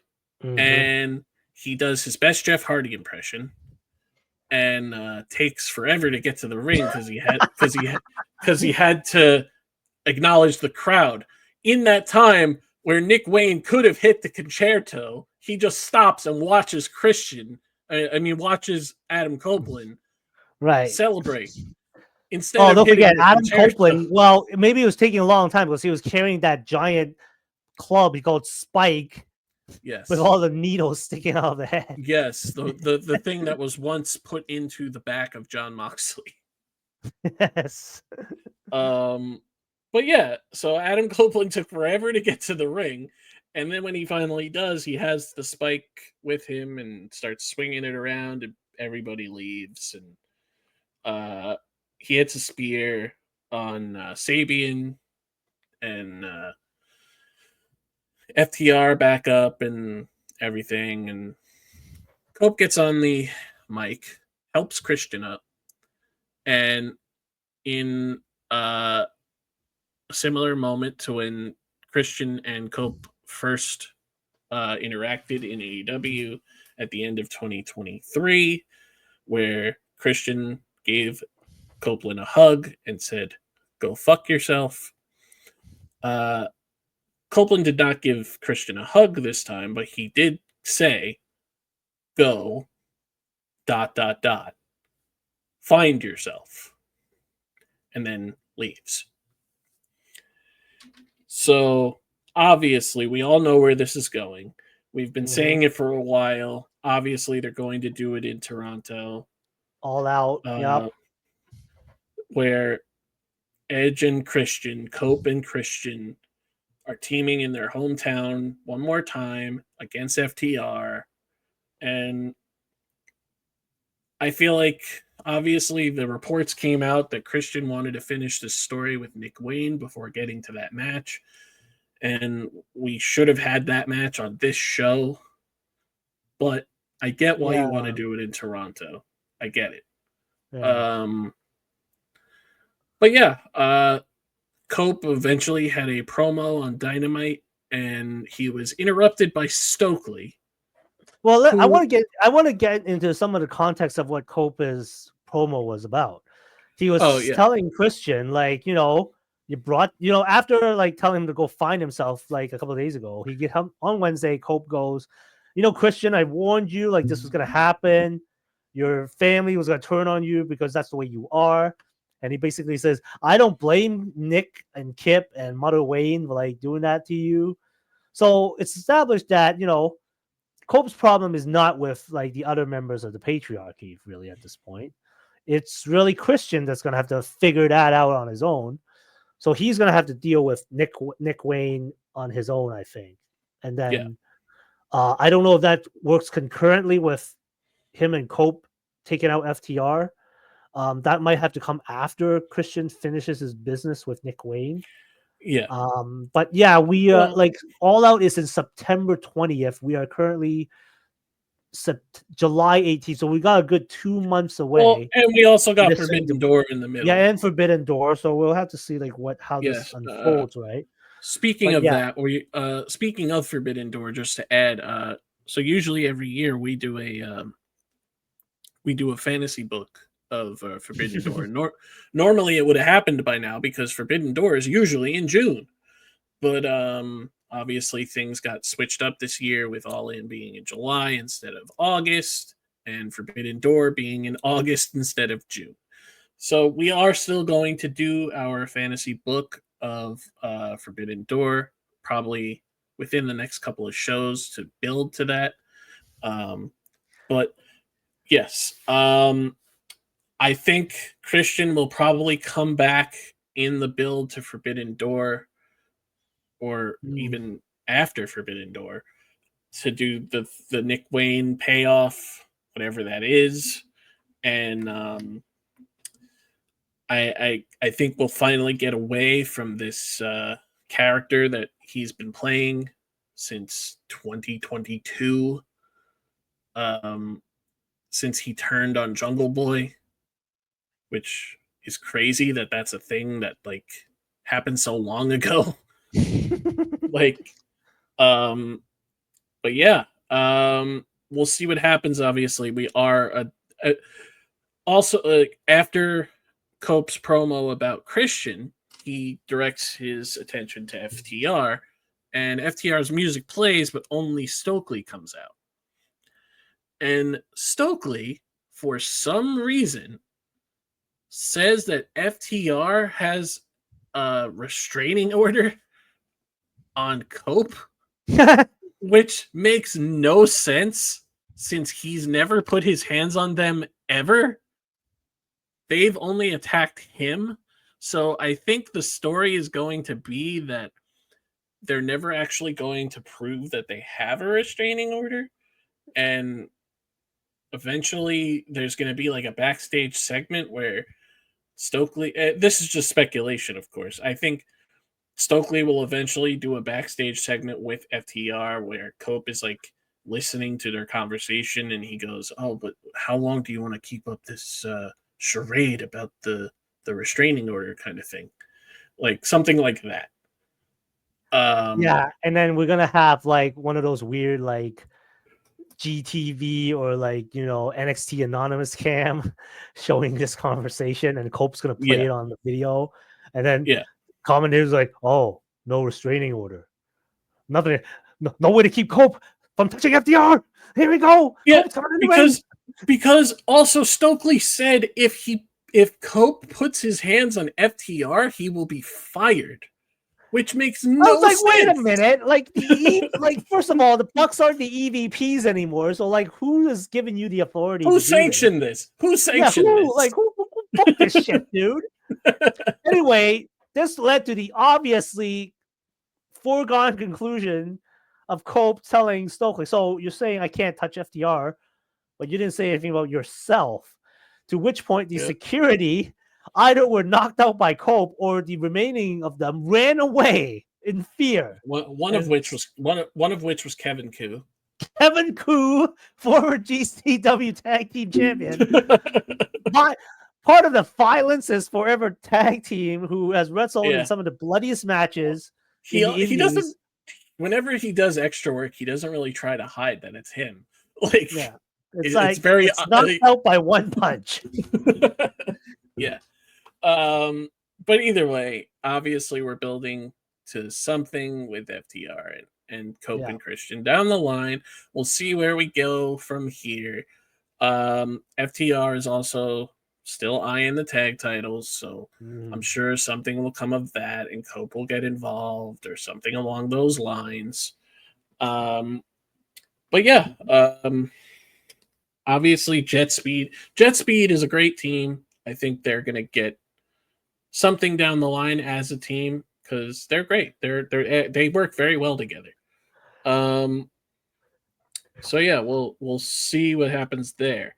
All right, so now we are into triple main event territory. Yep. This is how triple main events work. You have 3 matches that are considered main events back to back to back. You can't say you have a triple main event and then have one of them in the first hour of the show, and then have the others and then in the middle of the have show. 2, and then in between insert like a filler match where you can go to the washroom. No, this is how it works. Oh, we have a double main event. That means that they're back to back. Main event, co-main event, main event. Okay. Triple main event, 1 match, 2 match, 3 match, back to back to back. That's how it works. So that's exactly what we got. And the next match, of course, was the women's championship match of Toni Storm defending against Mercedes Moné. Hoo boy. This match was a lot of fun. As expected. The build to this was great. Everything about this match was storytelling, was great back and forth action. A lot of great moments in this match of just trading finishers and just going literally just doing everything. Mercedes is trying to do everything to get that championship because the story going in, and I loved the story that they did, was that Mercedes just wants to collect another belt, whereas Toni wants to keep the one belt that matters the most. To Mercedes, the belt doesn't mean anything. It's just another belt. She already has 6 of them. But yeah, Toni, I really like the entrance Mercedes did with the I can't remember. They're not the Dallas Cowboy cheerleaders, but they were the Texas Rangers. Yeah. Crew, And I was wondering, Mercedes came out and she had no belts on her, and I thought at first the girls that were wearing the titles were like props, and was like, oh no, each of them are wearing Mercedes belts. I was like, that's creative. Yeah. That was very creative. And she also had a like a cape on her jacket. Oh yes, listing all the people that she defeated. Yes, which was really cool. Yeah, that's cool. And of course, Toni had a great dramatic entrance where she was like dressed like a mime or something. I thought it was like Carmen Sandiego or something in the video package, but then she came out dressed as a mime, which she's kind of done stuff like that before. Yeah, of course. But yeah, so much great stuff in this match. Toni kicked out of the Moneymaker, which hardly ever happens. Literally, they were kicking out of everything in this, and there was a moment in the match that I actually did not love, and that was when Toni hit 3 straight Storm Zeros I was certain that was the end. And when Mercedes kicked out of that, I was like, that's not the finish. Like 3 straight pile drivers is not the finish. Like, and of course Tony had to one up that and hit a middle rope Storm Zero, which when you add height to a pile driver, that's more impactful than hitting 3 in a row, of course. So Tony retains after hitting this middle rope Storm Zero. And yeah, such a fun match. Both ladies absolutely killed it. Of course, Luther was there as well, and he took a bump again. Yes. Yeah. I Um, loved Tony's press conference post show.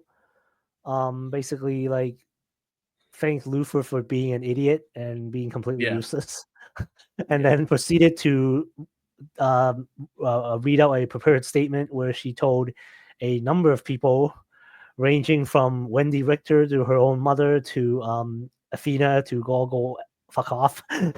hmm And then for some reason, she carried off Renee Paquette. Yes, something about her pants that was Renee's pants were so alluring to Tony that she had to take Renee all to herself, and therefore, yes, Yes. carried off the woman And off.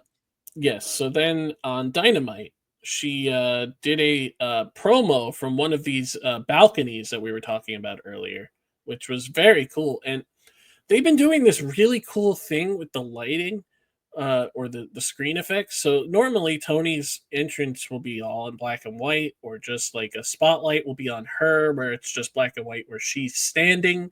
But what they've been doing recently is it's been black and white, but all these red tints are in the background as well. So everything that's red is sticking out while everything else is in black and white. Hmm. I think that's really cool. It's a very like obviously like Schindler's List stuff that they're doing there. Um, but yeah, Tony does a promo and gets interrupted by Billy Starks and Athena, and basically Athena says that she can't be stopped, and she's going to cash this in to win another belt and win that and hold that belt forever, like she is the ROH World Champion. And she teased cashing it in somewhere, and she wrote it on the contract, but she didn't show the camera. So we're speculating, obviously, all out, because I don't think it's going to be Forbidden Door. Mm. I think Forbidden Door you have to have Tony face a Stardom person like Shuri. But yeah, we'll see what happens there. I'm looking forward to Tony versus Yeah, and Athena. I mean, I'm this point wondering what Mercedes is gonna do. So she wasn't on Dynamite. This is her first loss, I think, in AEW. In AEW. Yep. Yeah, I'm checking. You know, you said that this is gonna be start of her downfall, which is because starts losing all these belts. I don't know about Yep. these belts she picked up at the Indies, but her TBS title reign is approximately 90 days away from breaking Jade Cargill's record of 508. So Mm-hmm. Mercedes' title reign is about 416 days and counting. So I'm first of all, yeah, that's an incredible number. So yeah, we'll Yep. see what happens with Mercedes. Like I also wonder, like, who's she Yeah. gonna face at Forbidden Door? I can't even. Yeah. Um, I mean, I if is Forbidden Door booked to be, I guess, New Japan and AEW mainly because you know uh they do stuff with CMLL too. So yeah. CMLL, Stardom, New Japan are all. because you I think know are all. Mercedes, yeah, because Mercedes is also the CMLL Women's Champion. So Yeah, maybe they'll do something where it's like a triple threat where she faces somebody from CMLL and somebody from Stardom. yeah, maybe, yeah. Um, I know that Azumi still wants to get a one-on-one match with her. Ah, Because every time that she's faced Mercedes. She's only faced her in triple threats. So we'll see down the line. I mean, obviously, I would love to see her face Azumi 1-on-1. But yeah, also Saray is out there. Saray is absolutely killing it. She is the current IWGP Women's Champion. After beating Shuri for that belt. So maybe Saray will come through to AEW down the line. But yeah, that brings us to the second of our triple main event. And honestly, the worst of the three, which is crazy to think. I was just thinking that. I was thinking to myself, this wasn't really what I thought an Okada versus Omega match would be. Yes. And I'm still like hung up on this whole concept of this unified championship. I don't get it. I don't know why you're keeping the two titles, and then there's this third title now. So what are we doing? Yeah. Like, so Tony Khan is doing a horrible job of explaining this. But yes, so Kenny Omega, the international champion, going up against Kazuchika Okada, the continental champion. The winner, of course, would be crowned the first ever unified champion. Now, when you hear that, you immediately think, okay, so we're combining these two belts into one belt, right? But Okada still has all three belts. And on the website, they even have him listed as the champion of all three belts. right. So what's the point of the unified title if you're keeping the continental and international title around? And yeah, like you call it the unified title, so you're saying, okay, this is a unification match, right? The lineages of these two titles will end, and you create this new thing. You know, that's what they did in New Japan with the IWGP World Heavyweight Championship. They combined it with the Intercontinental title and then the heavyweight title. Created a new lineage. Like the old lineage is no longer a thing. Which I think is crazy. I'm sorry, I don't need to see Don Callis carrying two titles that he didn't win. That's just so ridiculous. Don Callis's involvement with this in the first place is also not needed. Yeah, I mean, there's a stain on this match because Don was involved. I'm sorry. I kind of agree. But either way, it was still a fun match. It was just not obviously not the best Kenny Okada. I mean, they really sold the whole diverticulitis thing Kenny is. And I'm getting sick. I'm getting sick of that. I'm getting sick of that because we've seen him have plenty of matches where that was not a factor. And all of a sudden it is a factor just because Okada made him spit up blood that one time. Like, I'm tired of it. Let's not do that anymore. Well, okay, if we're looking at for the kayfabe lens, I mean, what horrific injury! Like you're making Kenny just spit out black goo. How much harm did you cause the man? Right. So they're working on that, working on that injury, and like I mean. I'm not a medical expert in diverticulitis, but when you keep telling me you take out 2 feet of intestine, how does that really affect your gut, right? But anyway, like the man wouldn't be working the match if there was if it was medically that's as serious. That's serious. Yeah, right? Exactly. But yes, they really sold that. I would say a lot of still solid moves. Kenny hit the one-winged angel. He had the match won until Don pulled the referee out and basically fined himself $5,000 for putting his hands on the referee.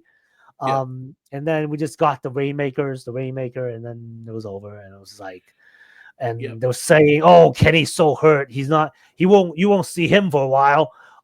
He wasn't on Dynamite. Okada had basically a jobber match. But new music, which I was confused about. Apparently it was his. It was his idea. Apparently he wanted new music. Okay. And the band that does the music is actually a friend of his. Okay, So, okay. That's fine. But yeah, no, my main contention is this whole concept of this unified title. yeah, I don't I understand. I am in the same boat. Yeah, this match, a lot of fun. But yeah, Snapdragon, middle yeah. rope, uh, one winged angels, rainmakers, all the hits. But yeah, Don Callis being involved. I'm so done with Don Callis being involved with Kenny Omega. I get it. I get it. He's his like de facto relative. I get it. Yeah, But yeah. like, can we move on? Can we move on from Kenny Omega and Don Callis looking at each other, let alone being involved? Like, I'm done with them. Yeah, And and the whole I mean the whole title thing is still muddy because in the press conference Tony was telling us I mean I understood like after in writing what he was saying that because the Continental Champion won, the Continental rules will now apply to the unified title. So he was yeah, telling Don, if the Continental rules were in place while this match was going on, I would have fired you. But I'm yeah. like, well, the Continental Champion is in a match with for the title that he's contesting for. So he's the Continental Champion. Shouldn't Continental rules have been in place anyway? Well, I but mean, I don't know. then you're putting a hindrance on it, saying that it has to be 20 minutes. And Oh, right, right. I forgot that. Yeah, that was the other stipulation. Right, that's true. so But that's now why they going forward, are all unified championship matches have to be 20 minutes along with no interference? Because that's what uh Tony was highlighting, just the no interference so part. the 20 minutes part I'm iffy about. Obviously, I don't know. And they're saying the Because Continental Classic is continuing with, I guess, th- the with unified title will with that belt, automatically. I guess. But if the Continental belt is still a thing, like, is it going to be for the Continental belt or is it going to be for all three belts? It's so. I mean, they essentially created another triple crown, but instead it's really just one title. It's not like three different Yeah, titles. they And have to it's do a better job of explaining it. I don't know. I think eventually these things will be like the way they quietly phased out the Universal Championship in WWE. They'll Well, just yeah, I mean, there's no reason to introduce a new belt if you're just going to keep the other two. oh my That's the whole god. point of the new belt, to Yeah. disregard the other two. But yeah, Or close off the chapter of those prestigious titles into this new title, right? That's what we're trying to say. yeah, It's but just so weird. It's like you so got yeah, five titles now. I think a lot of people expected Okada to win this match. I don't think they wanted Kenny to be the one carrying around multiple belts again. He's done that already. Mm, Um, Okada needed a big win like this in AEW, and he got it. And apparently, Kenny will legitimately be taking a little bit of time off again. mm. Not I don't think it's serious. I think he's just taking some time to himself. But yeah, and Okada is moving on to Ooh, Swerve Strickland. yes. Now that So we have now that Swerve is still able to challenge for world titles, but it looks like Swerve isn't quickly going for that yet. It looks like no, he's so looking at Mr. Okada here. Okada made it clear that he was not happy about Swerve and Osprey uh, beating the Young Bucks for their EVP status. So he called out Swerve, and Swerve came out dressed like an EVP, by the way, um, and just had a stare down with Okada. And it looks like we're getting that sooner rather than later, which I'm sure will be a hell of a match because Swerve is amazing. Yeah, and something Um, different too. yeah, something new for everybody involved. So, all right.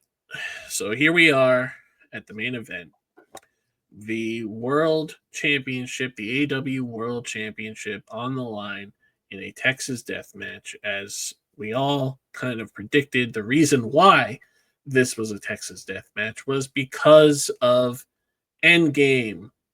this Right, was right. Yes. this was their end game, and I'm not just saying this because I prefer AEW. I think they did it better. I really do, because they kept the end game stuff at a minimum instead of sending out 12 people. it Not sending out people that had no little connection at interaction, all. connection. Why is Undertaker out here after Yeah. all these years, kind of thing? Yes. But But so some highlights from this match, even before we get to the end game stuff, is like just blood immediately. Like literally immediately. The first segment I remember from this match was Moxley had a fork, but then apparently Hangman had a fork too, hidden in his boot, and Moxley had Hangman down on the mat, and then Hangman proceeds to just start stabbing Moxley's forehead with a fork, and he just starts gushing blood immediately. Yeah. And I was like, a lot of people were speculating that those were not real stabs, but I'm pretty sure they were. Yeah. I'm pretty sure they were, because the ref very obviously went over to Mox, and Mox very obvious said, "Hey, are you all right?" And Mox was like, "I'm fine." And you could read his lips. That's what he said. He's like, "I'm fine." But that was pretty funny. But yeah, and there was no planned blood in any of the other matches because they saved it all for this. all the blood was in this match, and everybody is just bleeding buckets early. You got broken glass. You got bucket of broken bottles, which was I think. And Mox is just playing with the blood on his face and moving it around all over. Yep. And, you got Marina Shafir out there from the beginning. Yep. She's got the belt in the briefcase, of course. Mm-hmm. And you got tables. You got her going through a table with a Death Valley driver. You got all kinds of stuff happening in this match. And then what? So yeah, I mean, I think you were gonna say this, but I think after Marina went through the table was when we started getting the rest of the Death Riders coming out. That's where I was going. Yes. So Wheeler Yuta comes out, followed by Claudio and Gabe Kidd, and Hangman is fighting everybody off. And of course, the first person to try to help is Will Ospreay. Mm-hmm. And Will Ospreay gets smothered by the Death Riders. And then they do the same chair gimmick that they did to Samoa Joe at the start of the show. Right. To Will Ospreay, who and now Will, after fresh off ending the Young Bucks' EVP's reign and preserving his chances at the world title, is now out indefinitely also. Yes, and even though the reason being is because he's legitimately going to heal up. Yeah. So, which is fine. If I hope he doesn't miss Forbidden Door, but I hope so too. He can't miss Forbidden Door. It's in the UK. No, yeah. I mean, he basically went home right now, so he just needs to drive down the street. Yeah, I'm sure he'll be back sometime in early August. Yeah. So anyway, now that we're rolling to the end game theme of this match, so Will Ospreay has been removed from the equation. The Death Riders continue to rampage on Hangman. I believe they were about to smother him with the plastic bag. They were going to do the plastic bag gimmick. And I posted about this literally 2 days before this match. I said, watch. They're going to do the plastic bag gimmick, and that's when Bryan Danielson's going to come back. So the lights go out. Yeah. The lights go out, and on the video screen, we see a snowy background. Mm-hmm. And we kind of get what that is right away. Yeah. It's a video that Darby Allin took while he was climbing Everest and said that he was going to take everything from Jon Moxley and the lights come back on, and in the ring is a Blue Panther masked Bryan Danielson just doing the yes chant, waiting for Wheeler Yuta to turn around so he can hit the Psycho knee and then just leave. Well, he didn't and- leave yet. He Yeah. I think he went out and started. Oh no, he did a suicide dive on the Claudio and Gabe.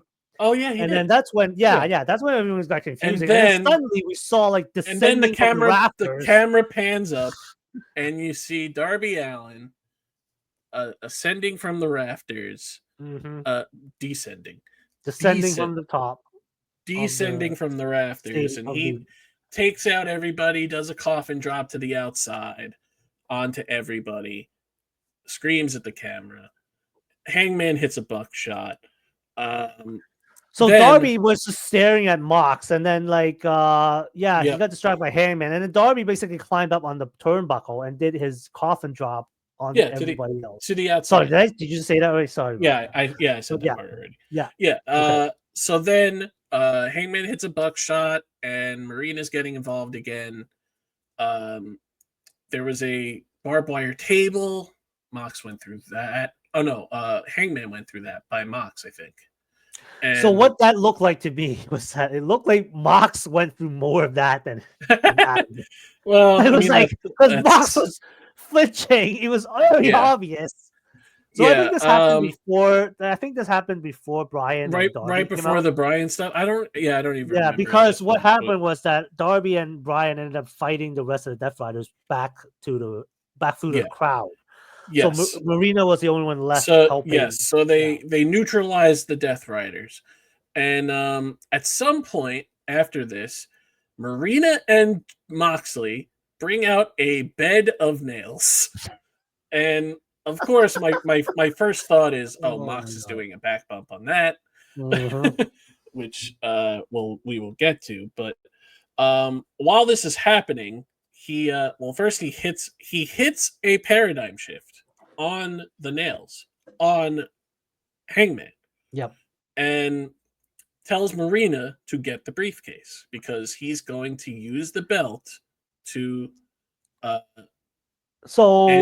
end Hangman. Yeah. But before that, the Young Bucks came out. Remember? Oh yeah, the Young Bucks came out because they lost their EVP status and they want to do one more thing to I guess screw Hangman over, which was this to screw up his world title match. They did hit the EVP trigger on Hangman at one point, and I think they were just standing outside the ring while, as you mentioned, Mox and Marina pull off this plan. Mox told Marina to get the briefcase.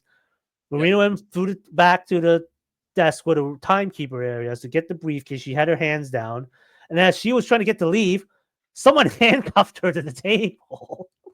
Yeah, and she realized she can't get out. Yeah. At this point, Mox took the key from Marina for the briefcase, and then out comes Prince Nana, who was hiding under the table. Apparently, handcuffed Marina so stop her from moving. And that is when Swerve finally shows up from behind the box. He has the chain. Yeah, so knocks out Matt and Nick. Swerve and Hangman had a sit down on Collision. Yeah, where they basically without actually saying it, apologize to each other, and by giving Swerve Hangman giving Swerve his chain, that was his peace offering, kind of thing. And then Swerve, of course, had the chain wrapped around his hand, and he beat up the Young Bucks with it. And then, of course, he did the thing we were all expecting him to do. He gave the nod to Hangman, threw the chain at him, and he used the chain after hitting a buckshot on Mox onto the bed of nails. He did the same finish from their last Texas Death match where he basically did the Hangman with the chain, choked out Mox with the chain, and this was the most emotional reaction that Mox had throughout.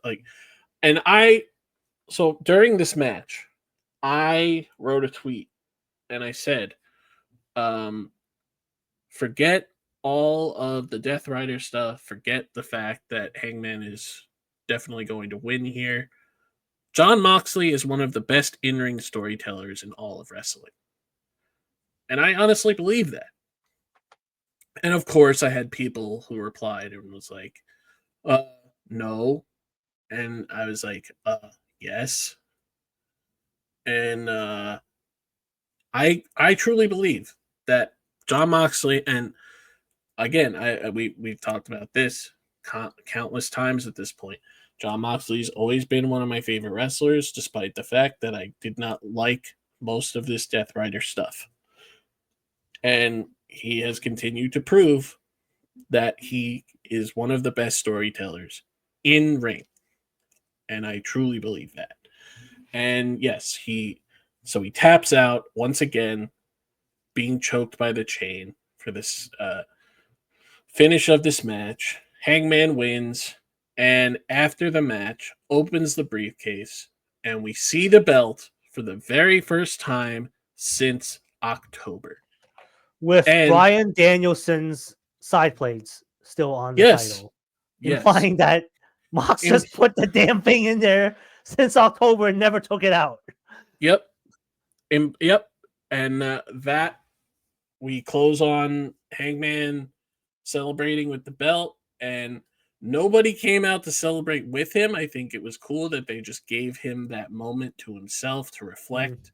And this was a true redemption story from everything that Hangman has been through in the last year with Swerve, the home break-in, the burning down of houses, the retiring of Christopher Daniels, all of it was a true redemption story for Hangman. And that's why I think that this was done better than Cody finishing the story. Yes, Cody finishing the story was a big deal, but the bumps on the road to get to that were a lot stranger than this. And of course, we talked about the end game stuff in that was kind of overdone. So whereas in this, I felt like the end game stuff was done perfectly. I mean, coming into this, I was expecting a lot more people. I was expecting the Ops. I was expecting Willow. I was expecting Stat. I was expecting Eddie Kingston. Everybody. But we just got the people that needed to be there. And that was perfect. It was done perfectly. And it easily on gonna be on my list for matches of the year. The story was perfect. Again, the Death Rider stuff had some bumps, but the Hangman portion of all of this is what makes it great. Yeah, upon reflecting, like, we talked about this previously. We're not, what the heck are they doing with this Death Rider thing? I don't get it, right? But then January, they released this like long form interview. John Moxley's wife Renee did with Claudio, with Wheeler, with Pac, with Marina in their basement, and with John, kind of talking about why they're doing this. In a sense, it may have made sense. Moxley was saying, "I want to create 1,000 more of me, so that this thing is long term sustaining, long after I'm dead." In a sense, you're right, it took a lot of bumps, but I think at the end of the day, they reached that point, right? Hangman has now become the world champion, has definitely improved a lot since his first title reign. You have a lot of challengers waiting in the wings. Swerve, Ospreay, Okada, Kenny's still around. A lot of new stars that are emerging. That new Darby I just mentioned. Yeah, that was involved in this too. So, and of course, we're gonna get the MJF rematch, which is MJF another story in itself, Yeah. because they told the whole story in the process to getting here, where and MJF and speaking of story, like Hangman did his post All In promo first time as champion on Dynamite, and like literally had to thank everybody who challenged Moxley and lost, ranging from like Orange Cassidy to Jay White to Adam Copeland. So as though they were like fallen soldiers in this war, which in a sense it was what it was, right? Yeah. Yep. Yeah. So we're finally in a new era of AEW. This is truly a new era of AEW. The Death Riders era is over. This is a new beginning for the company as a whole. Everything that happened here on this show was a culmination of everything that built to this show. I think it's very clear they're building to something with Mox and Darby. They're building to something with obviously Hangman and MJF.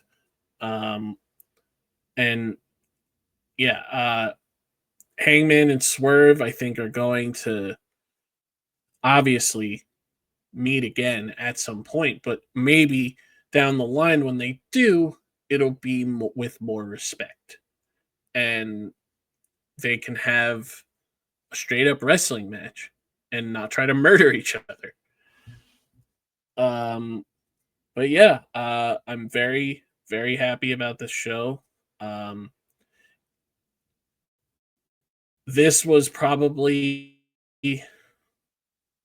in total almost 7 hours Yeah, you know what? I'm glad you're ending with that because it's of a like, show, yeah, of a which record. This to must have me been a at the world time. record.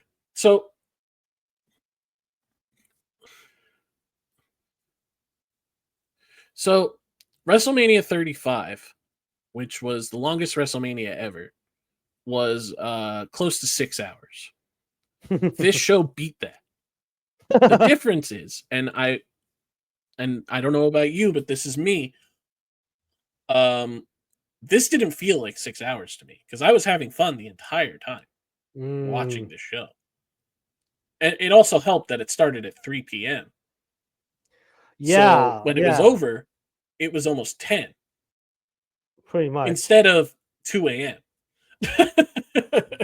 So Right. that also helped. I think they Of course, realized the that, reason and they're like, the reason they did that is because of WWE. Oh, yes. Because WWE decided to have Great American Bash and Saturday Night's Main Event on the same day. And they did horrible numbers. Absolutely horrible. And that's their fault. And I'm not holding it against them that they chose to do that. And apparently they're going to continue to try to counter program AEW shows, which is stupid. Very, very stupid. Because it's a waste of time. Stop trying to kill your competition. Your competition's not going anywhere. I'm not sure they're trying to kill the competition. I think they're what I heard was that they're just trying to gin up the attention.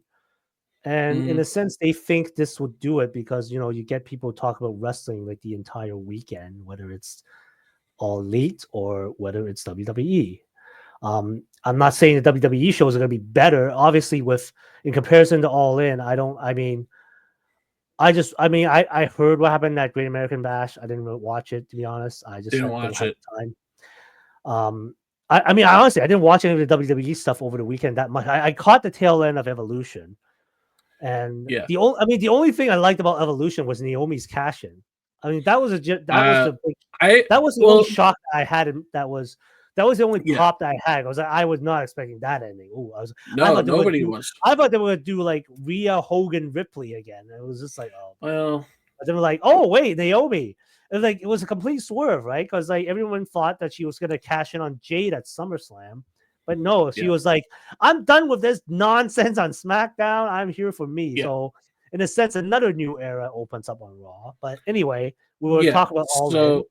Yes. So and it was just not. You just couldn't compare in terms of like quality of the show, right? I mean, and Saturday Night's Main Event was an absolute disaster.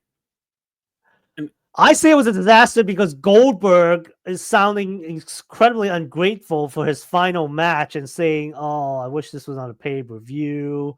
And they cut my segment off after I was done. And then even like, you got your diehard WWE guys going like, dude, like what else? You're like, why we gave you your final match in Atlanta? Like, You got 14 minutes on national TV. Like, is which that is not probably enough for more, you? which is a little probably more than you would have deserved, but like still, man, like show a little gratitude. The Like, man is almost 60. He shouldn't have been in the ring for more than 2 minutes. And I'm not even just saying that because I don't like Goldberg. I'm saying that because the guy can't work. He can't. And obviously Gunther had to carry him to what they could do. Of course, they had to get the kid involved. They had to do all this outside stuff. Goldberg had to pretend to not feel the chops and all. yeah, even I though like the still pictures were very obviously like, yeah, no, you felt something. Yeah, Like that's it all around. Like if you're going to counter program one of the competitions, not even one of if you're going to counter program the competition's biggest show, you don't do it with a show like this. That was and obviously the only reason is it's really a disaster is because of what happened to Seth. But on top of that, yeah. to top that They couldn't have. off, They couldn't have predicted that. I don't think. well, of course not. You can't predict injury, but to top that off with that, that main event was just a disaster. And I don't think that WWE is going to get out of these counter programming stuff what they hope to. I just don't. Whatever that is, I couldn't tell you what that is, but whatever that is, I don't think it's going to happen the way that they want it to. Either way, on top of that, and I we'll talk more about this in a future episode, but this Unreal documentary is coming out, and yeah, that is we should do an episode on that after we after we both after we watch it. watch it, we will. We absolutely will. I gotta see what this is about. People are saying I don't think Hunter realizes this might not lead to the thing that he was looking for. Yeah, I know. I said Yeah, that. you basically. I mean, Jim Cornette is gonna like have a stroke after this because this is not. This is So like complete basically, again, without going opposite.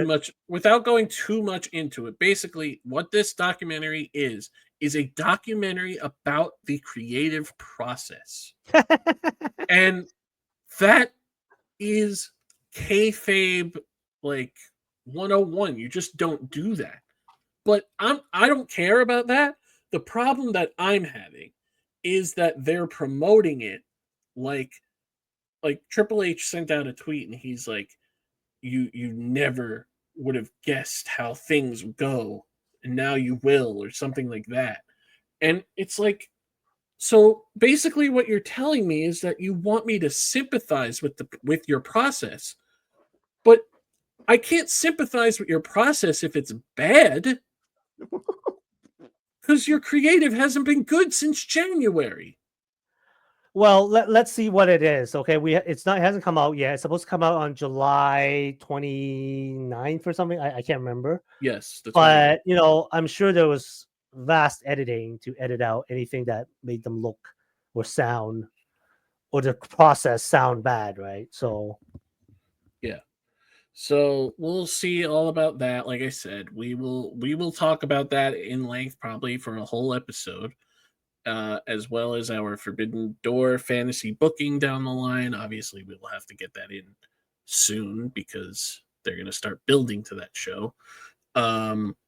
But All In Texas was a hell of a show, an absolute masterpiece of a show, I think.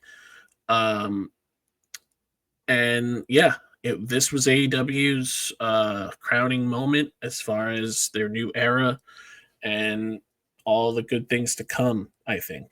And they're just going to keep getting better, I hope. And we will see what happens. But that is going to do it for this episode. We will once again thank Tori Elizabeth for joining us for the time that she did. It was a pleasure to have her on, and hope that we can have her on again in the future. And yeah, make sure to go to our linktree / going over big time podcast, where it will have every option to listen and watch this podcast, as well as our social medias for us individually and the podcast itself. Alan, give us your closing thoughts. Yeah, thank you once again for Tori for joining us for this episode. She's always welcome back. She did great, and really enjoyed talking about All In for this episode. It was a really solid show. I had fun watching it. We both did, and hopefully, we'll get better stuff coming down the line with this new era that's opened up in AEW. Yep. All right. That is going to do it for us, everybody. Thank you. Have a good one.